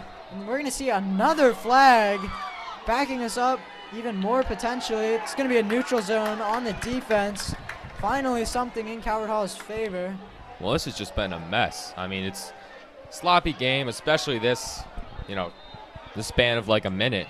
But yeah, it's such a big killer. I mean, penalties have been killing the Cardinals the whole game long, and they're still in it, but if they keep committing these penalties, they'll drop out of it real fast. I feel like you definitely want to try and get into more manageable field goal range. You're not going to get 40 yards in one play. Just try and make this more manageable for Mana. Oh, Brannick with nowhere to go. He's going to get sacked and a penalty down as well. I think that's probably going to be holding on Calvert Hall, and that's going to get declined more than likely. This drive has turned into a disaster. After first down and 10 inside the 20, And then a touchdown getting called back for a penalty. It's going to be 4th down and about Well, it really doesn't matter what it is. 4th down and a lot. This is not good. I mean, I'm trying to be nice, but there's probably been 5 holding penalties on this drive alone, and probably 10 in the whole game. I mean, it's in this game they've been struggling. It's pretty blunt, but that's the way it is, and it's been hurting the Cardinals all game long. 4th and 40. I can't imagine that they're going to do any trick plays here. It's the end of the 3rd quarter. This game's still not over, though. I mean, the offense showed some potential, though. They had some really good chunk plays. It's just they shot themselves in the foot with penalties. If they didn't commit those penalties, this would be a tie game right now. But if their defense can get a stop, it's still a 1-possession game and still a whole quarter to go. Yeah, start the 4th quarter now with O'Connell looking to punt. I mean, the Chains guys, they have to hustle because they were all the way down in the end zone near the band, and now they have to run 80 yards to put the Chains where they need to be at the end zone near the gas stations in the road. Oh, another flag. Have more another penalty. Whistles and another flag. This is bizarre.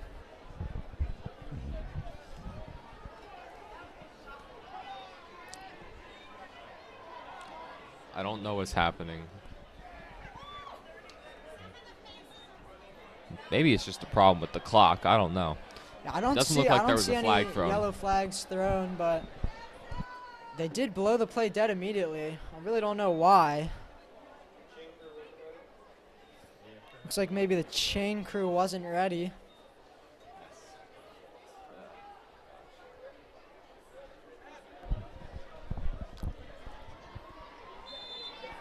Well, this is just not good. I mean, Mount St. Joe has moved the ball fairly easily in the second half. 2 possessions, 2 touchdowns. Going to give them the ball This one's right gonna be back. punted away by O'Connell. It's going to be down at about the 23-yard line. This defense has at least had a little bit of rest, so they've got some energy back, but they haven't been able to really stop this offense in the second half. Got to make some adjustments. I mean, they were so good in the first half. MSJ was able to make some adjustments. Now this defense has got to find a way to keep this team in the game. Watkins going to hand this one off to Cox. Cox with some running room. Cox breaking a hole. Cox still on his feet. There's a flag down, but what a run. I got to think this one's coming back. I mean, Looked you like better hope going on so, offense. because that would not be good for the Cardinals if that run would count. And it looks like it will be coming back. The line's starting to move back already.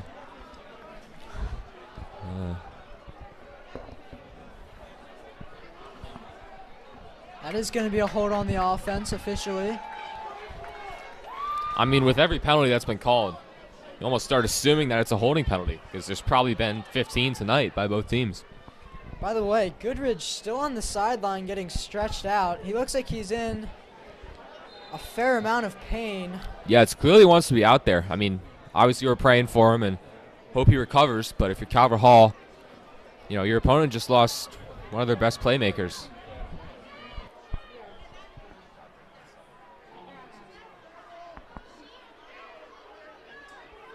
Excuse me, that's a new MSJ player down holding his hamstring on the sideline. Can't see the number, but that does not look like Goodridge. Goodridge actually back on the field for the first drive since his injury.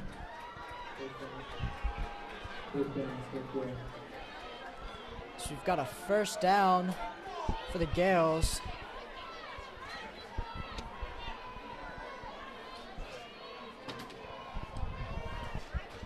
Can you tell who that is down on the field?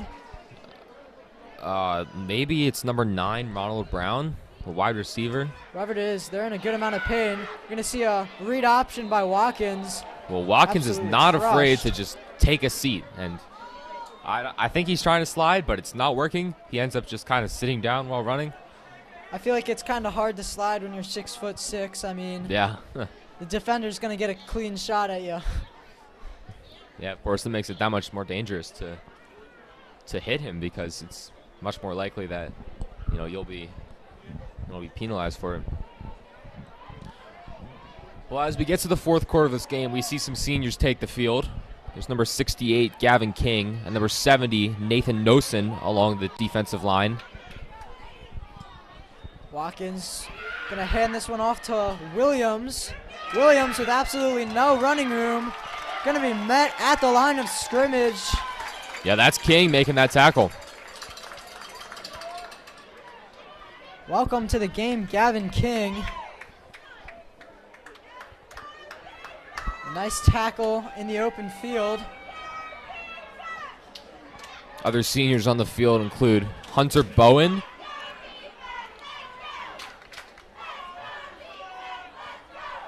there's also Ricardo Cooper out there, Patrick O'Keefe, he's a captain.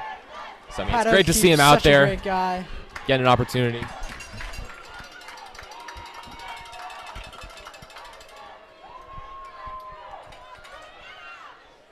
Oh, that's going to be intercepted.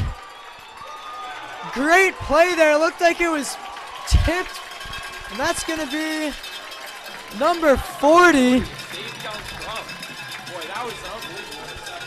Two Cardinals in the area. I think that, Watkins probably shouldn't have thrown that. The receiver not opened and looked like maybe tipped off the finger of one Cardinal into another. Yeah, it was interesting because there was that play earlier in the game that Cooper tipped and it ended up going into the hands of the receiver Brown. But on this play, it was tipped by the wide receiver and ended up going right into the hands of Crum. Calvert Hall now winning the turnover battle 3-0. This is Dorsey, no running room.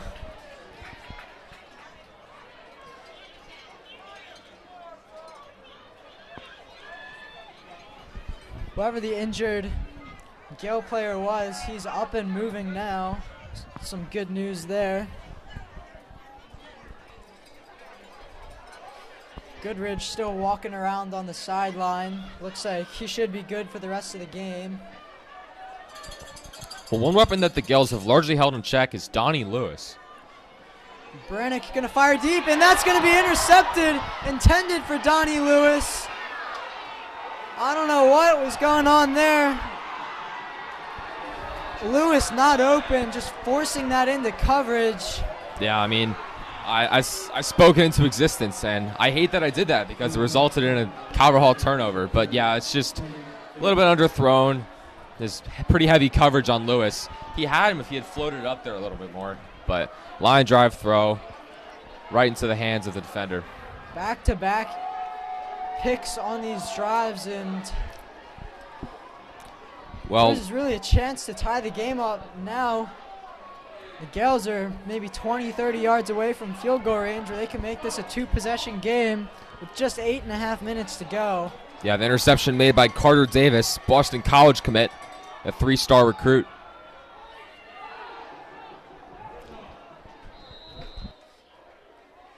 It's going to be a pickup of about 5 yards. Looks like Cox on the carry. There's still enough time for Calvert Hall to make a comeback, but you'd really like to get a stop here without giving up any points. I mean, still over 8 minutes to go, but once it becomes 2 possessions, that's when it gets really tricky. You've certainly got enough time to get the ball again, but to get 2 scoring possessions would be tough. It's going to be another handoff. Good stop there. Calvert Hall ready for it. Looked like a blitz. Yeah, that's King and Patrick O'Keefe teaming up on the tackle. Couple of seniors, as we mentioned. O'Keefe, the captain, one of the captains. Josh Thomas, another defensive captain. Really like to see the seniors stepping up here in their own senior night. They know the circumstances. I mean, this very well could be their final home game at Calvert Hall.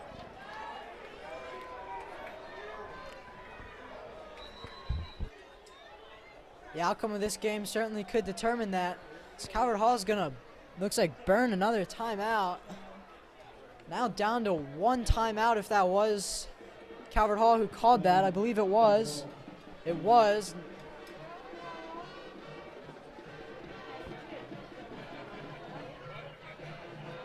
I'm going to step away here for a second for this timeout, and we'll be back shortly.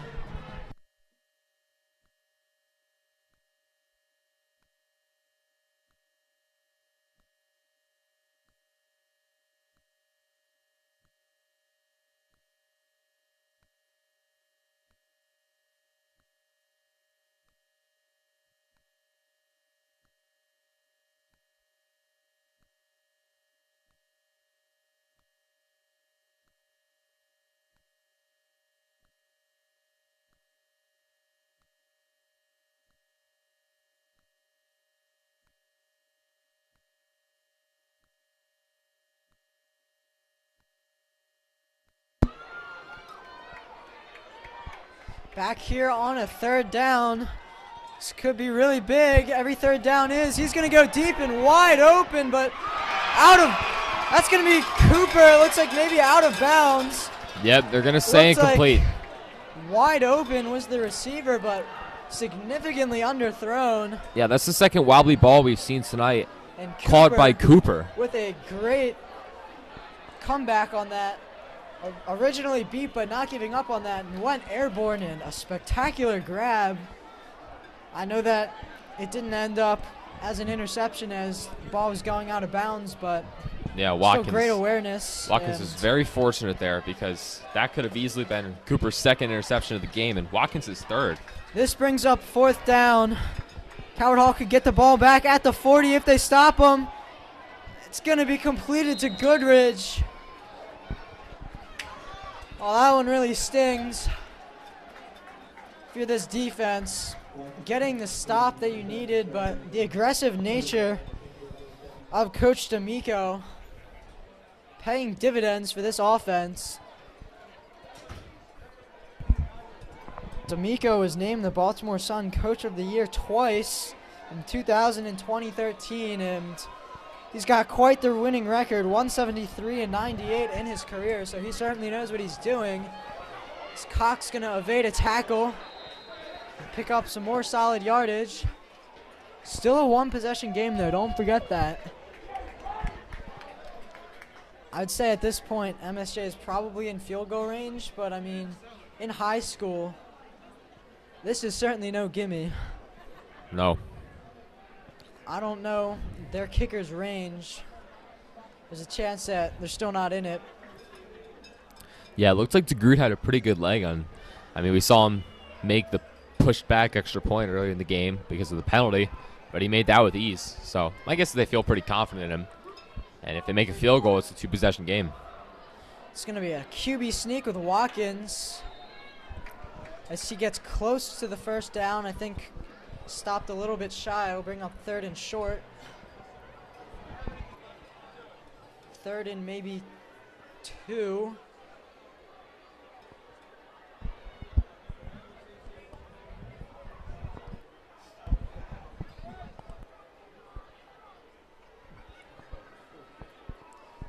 It'll be interesting to see if they go for it if they don't get it. I'd have to imagine it depends on the range of the kicker. You just want to make this a two-possession game, but this would not be an easy field goal.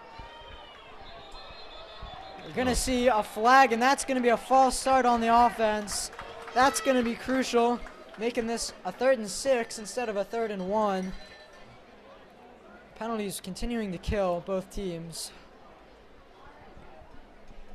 Well, I will say, MSJ has been really good at converting 3rd and longs and 3rd and mediums, so we'll see if they can continue that trend. Well, MSJ was 5-2 coming into this game. They're 3-0 in the Maryland Interscholastic, whatever. I don't know what it means, but it's the MIAA. And Calvert Hall they're right up there in the playoff standings, right with MSJ. So this is such a pivotal game and one that Calvert Hall is certainly not looking to lose. Third down here. We're going to have another flag. It's going to be another false start. MSJ coach screaming at the ref, not happy at all.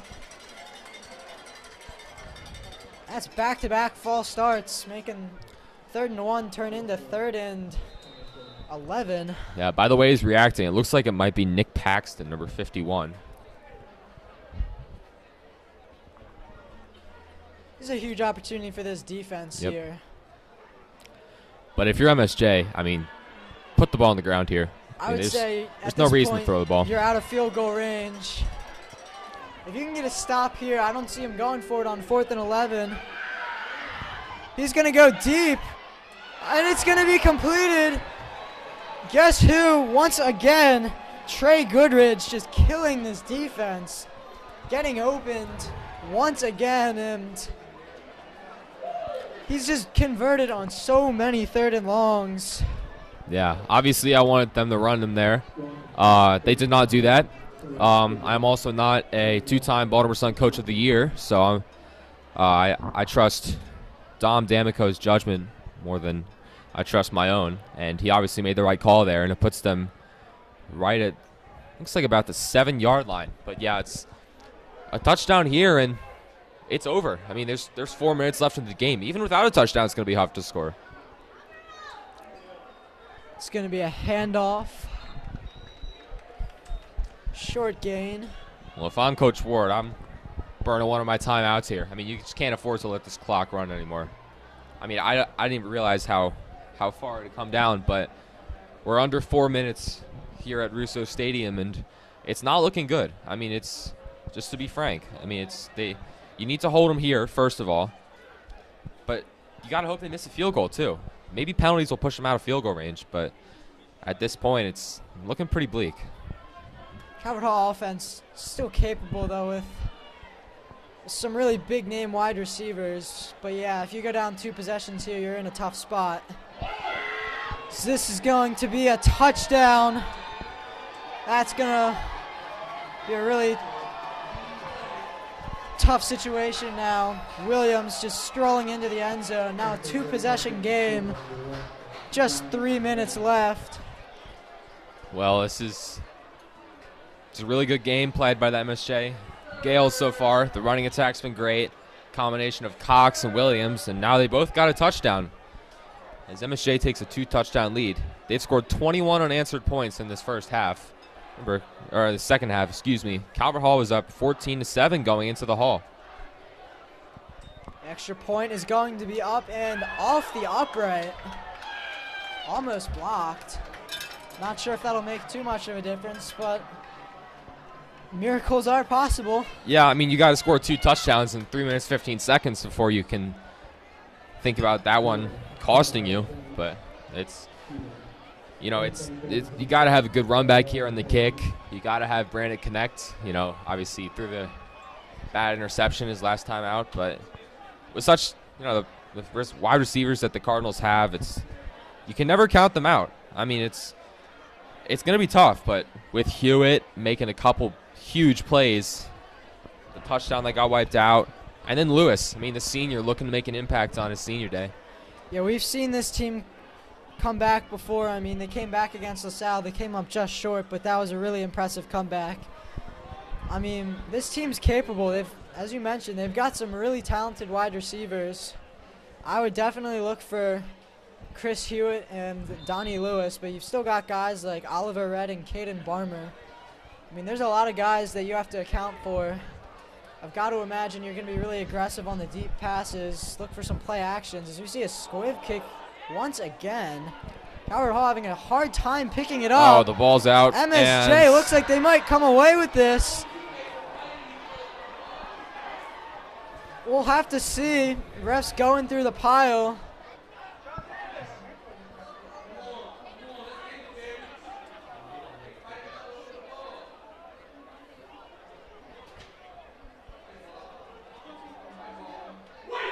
This is going to be MSJ football. This game essentially over at this point. I mean, that's tough. I mean, they tried the squib kick a lot, and it really hasn't worked out, but it really worked out there. I'm imagining this is going to be some sort of unsportsmanlike penalty. Yeah, well, that's really unfortunate. The squib kick looks like number 26 kind of couldn't corral it, and then someone else dove on the pile, and I think that caused Green to lose it. And then, the Gales just jumped on it. I mean, that's a lot of turnovers so far in the second half. A lot of mistakes by the Cardinals. So many holding penalties. I mean, it's tough. I mean, this is a senior night. This is a game that's very crucial in the playoff race, and it's also crucial because you want to give your seniors a good send-off. And it's obviously not the outcome they wanted, but the love that we have for the seniors is still not going to change. We really are truly grateful for the contributions they've made to the program, and fortunately we couldn't send them off the way they probably wanted to, but season's not over. We've got 2 games, maybe playoffs, and then we've got the Turkey Bowl. Yeah, this team, despite losing today, they're still more than likely going to make the playoffs. It's nothing official yet, but just based off the rankings, we're going to see Cox stroll in here for a touchdown. I think that might just be Calvert Hall giving up. I mean, just some missed tackles there. But like I was saying, this team, despite losing this game, they've still got some potential. I mean, at this point, not looking likely that they're going to host a playoff spot, but that 3 and 4 spot still available. And even though we're going to fall to 1 and 2 in the conference, our 2 losses are against the 2 top teams, Spalding and MSJ. We'll be projected to win the rest of our games. We're going to still have to show up and show out, but, I mean, this team really is better than their record says they are. And if you're MSJ, this is a huge win. Yeah, they're going to go for 2, which I think it's funny. It's very funny. Yeah, but that's incomplete, and I don't think that's very smart or sportsmanlike. Yeah, I mean, at this point, the game's over, but it's not going to matter at the end of the day.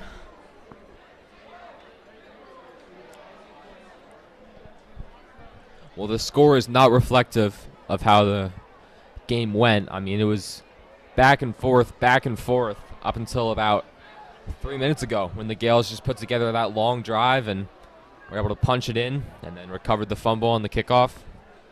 I mean, Cardinals just had no answer for this offense in the second half. Yeah, I mean, they had a really good first half. Even a halftime lead is just MSJ made some nice adjustments and the Cardinals unable to respond. There's a likely chance that these 2 will end up playing each other in the first round of the playoffs. There's also a chance McDonough could end up in that 3 spot. I would say the game Calvert Hall versus McDonough will probably decide who's getting that spot, but I mean, there's still other teams in the conference who have a chance. I mean, it's unlikely Pilati or Gilman get it. They're both far behind right now, and Loyola's struggling too. Really struggling as well. 4 teams make the playoffs, so likely Spalding and MSJ will be the 1 and 2, and Calvert Hall and McDonough will be fighting for the 3 and 4 spot. But still lots of season to be played, so until the final whistle, anything is possible for any team. But I'm sure the Cardinals would love to get a shot of revenge against MSJ. This really seems like a revenge game for MSJ because last year in the semifinals, MSJ was the 2 seed, Calvert Hall was the 3 seed. They faced off in the semifinals, and Cardinals marched into MSJ's stadium and came away with the victory.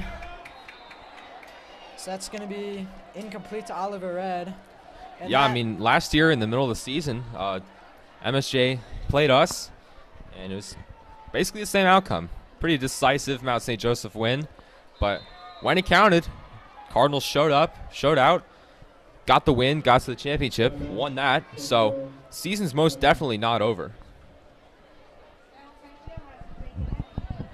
Yeah, and this team will certainly be driven to get some revenge if the opportunity presents itself, but you can't think too far down the road. I mean, now at 1-2, you really got to win the games you need to win. I mean, should be favored in the rest of the conference games, but, I mean, anything can happen at any given day, so.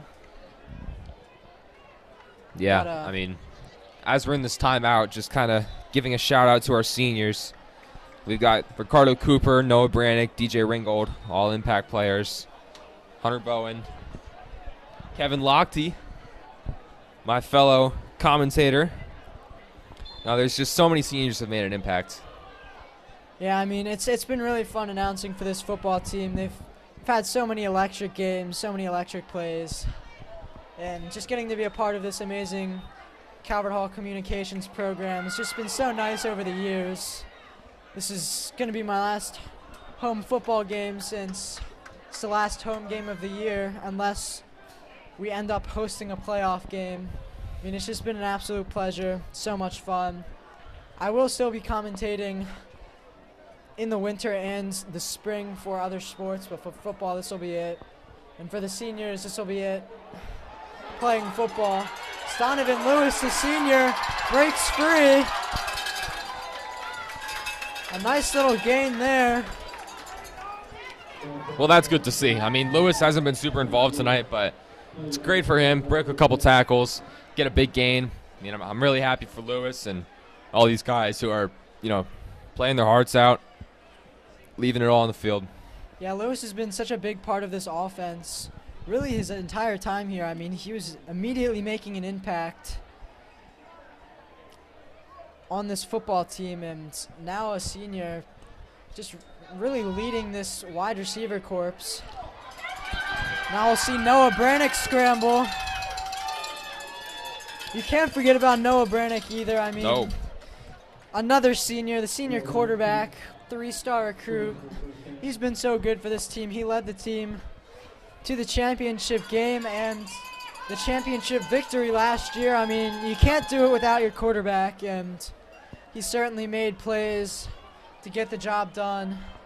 Yeah, I mean, it's slowly but surely on this drive, the Cardinals are in the red zone, and they're moving the ball for the first time all the second half, and it's great to see. Here's Brannick, another big run. I mean, it's just obviously not the outcome they wanted, but the offense is coming alive now, and it's a pretty good ending to a sour game.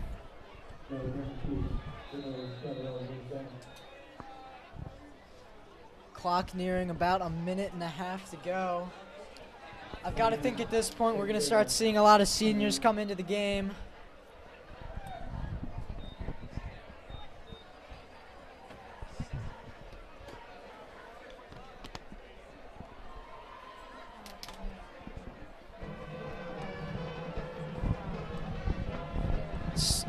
Calvert Hall takes their last timeout.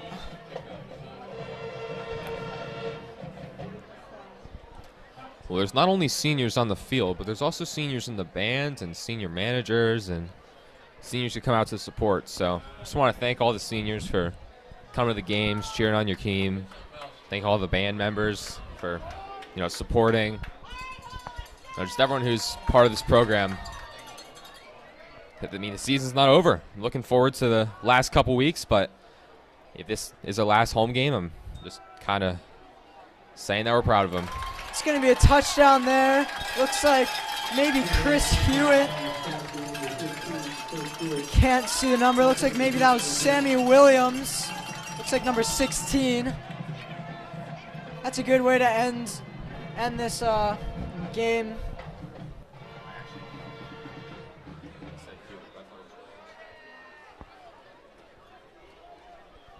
You mentioned the senior managers and band. Give a little shout out to Andre Yap. I know he's a senior manager. I'm not entirely sure if they have another senior manager, but I know he's been managing them for multiple years, so shout out to him. And I know that the leader of the band is Tommy Hogarth, so shout out to him as well. As we see Donovan Lewis complete the 2-point conversion. a strong finish here. This likely will be the last home game for the football team, but there is still lots of season to be played, and they'll be fighting for the playoffs. They'll try and find their way in. Only time will tell.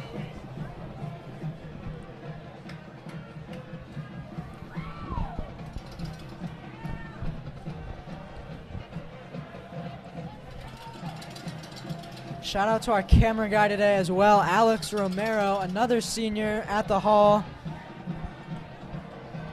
On the camera, he frequently commentates rugby, if the name sounds familiar. We're going to see Dylan Manna kicking the ball off here. Going to try the onside kick. Not going to be successful. Just going to kneel it out here at this point, I would imagine. Yeah, I mean, this is where we'll start to see the seniors come into the game for the Cardinals. Here's Corey Broom coming on. You know, just Peyton Strigowski. King again. Nosen. Noah Ioriabe.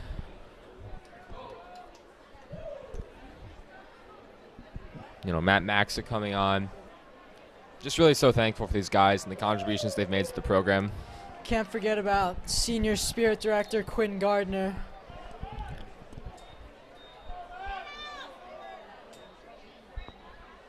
So we're going to get a knee here. Should be one or two more knees before this one's official.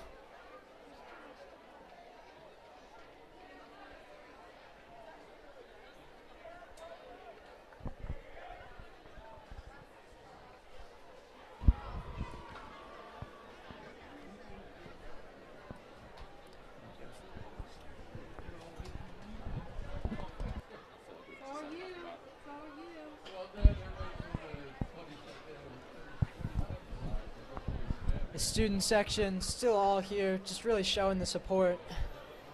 Shows how good this student section really is.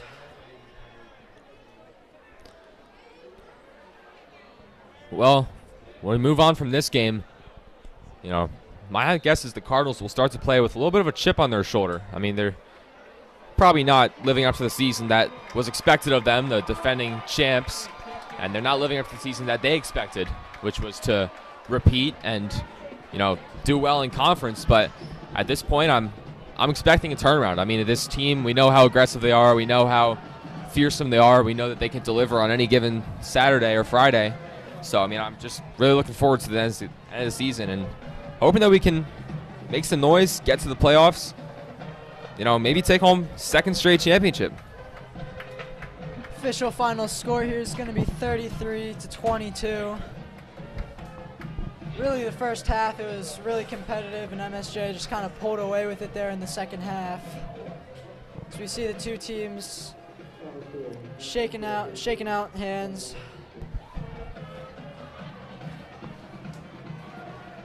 That'll do it for the broadcast. Peter, it's been really fun this year. And hopefully we see the Cardinals in the playoffs. But until then, if that ever happens, it's been Kevin Lochte alongside. Yeah, I'm Peter Kelly. I mean, it's been a heck of a ride this year. Thank you for tuning in, and if we don't host any more football games, look for the Calvert Hall Soccer Cards to be hosting some playoff games. Obviously, number 2 in the country are going to be the number 1 seed. So there's going to be some soccer games for the playoffs, and yeah, I mean, this football team is still in it, though. I mean, go out, support. McDonough is not far. Pilati, that's not really that far. It's probably about the length that it would take to get to, like, Spalding. But, I mean, yeah, go out, support. Hopefully we can get into the playoffs. That'll probably be pretty close if it's at MSJ or Spalding. You know, just these guys need your love and support, and just really excited for the end of this year and looking forward to it. Thanks again for tuning in, and hopefully there will be some playoffs, but definitely see you guys in the winter. So thank you again. Have a good night.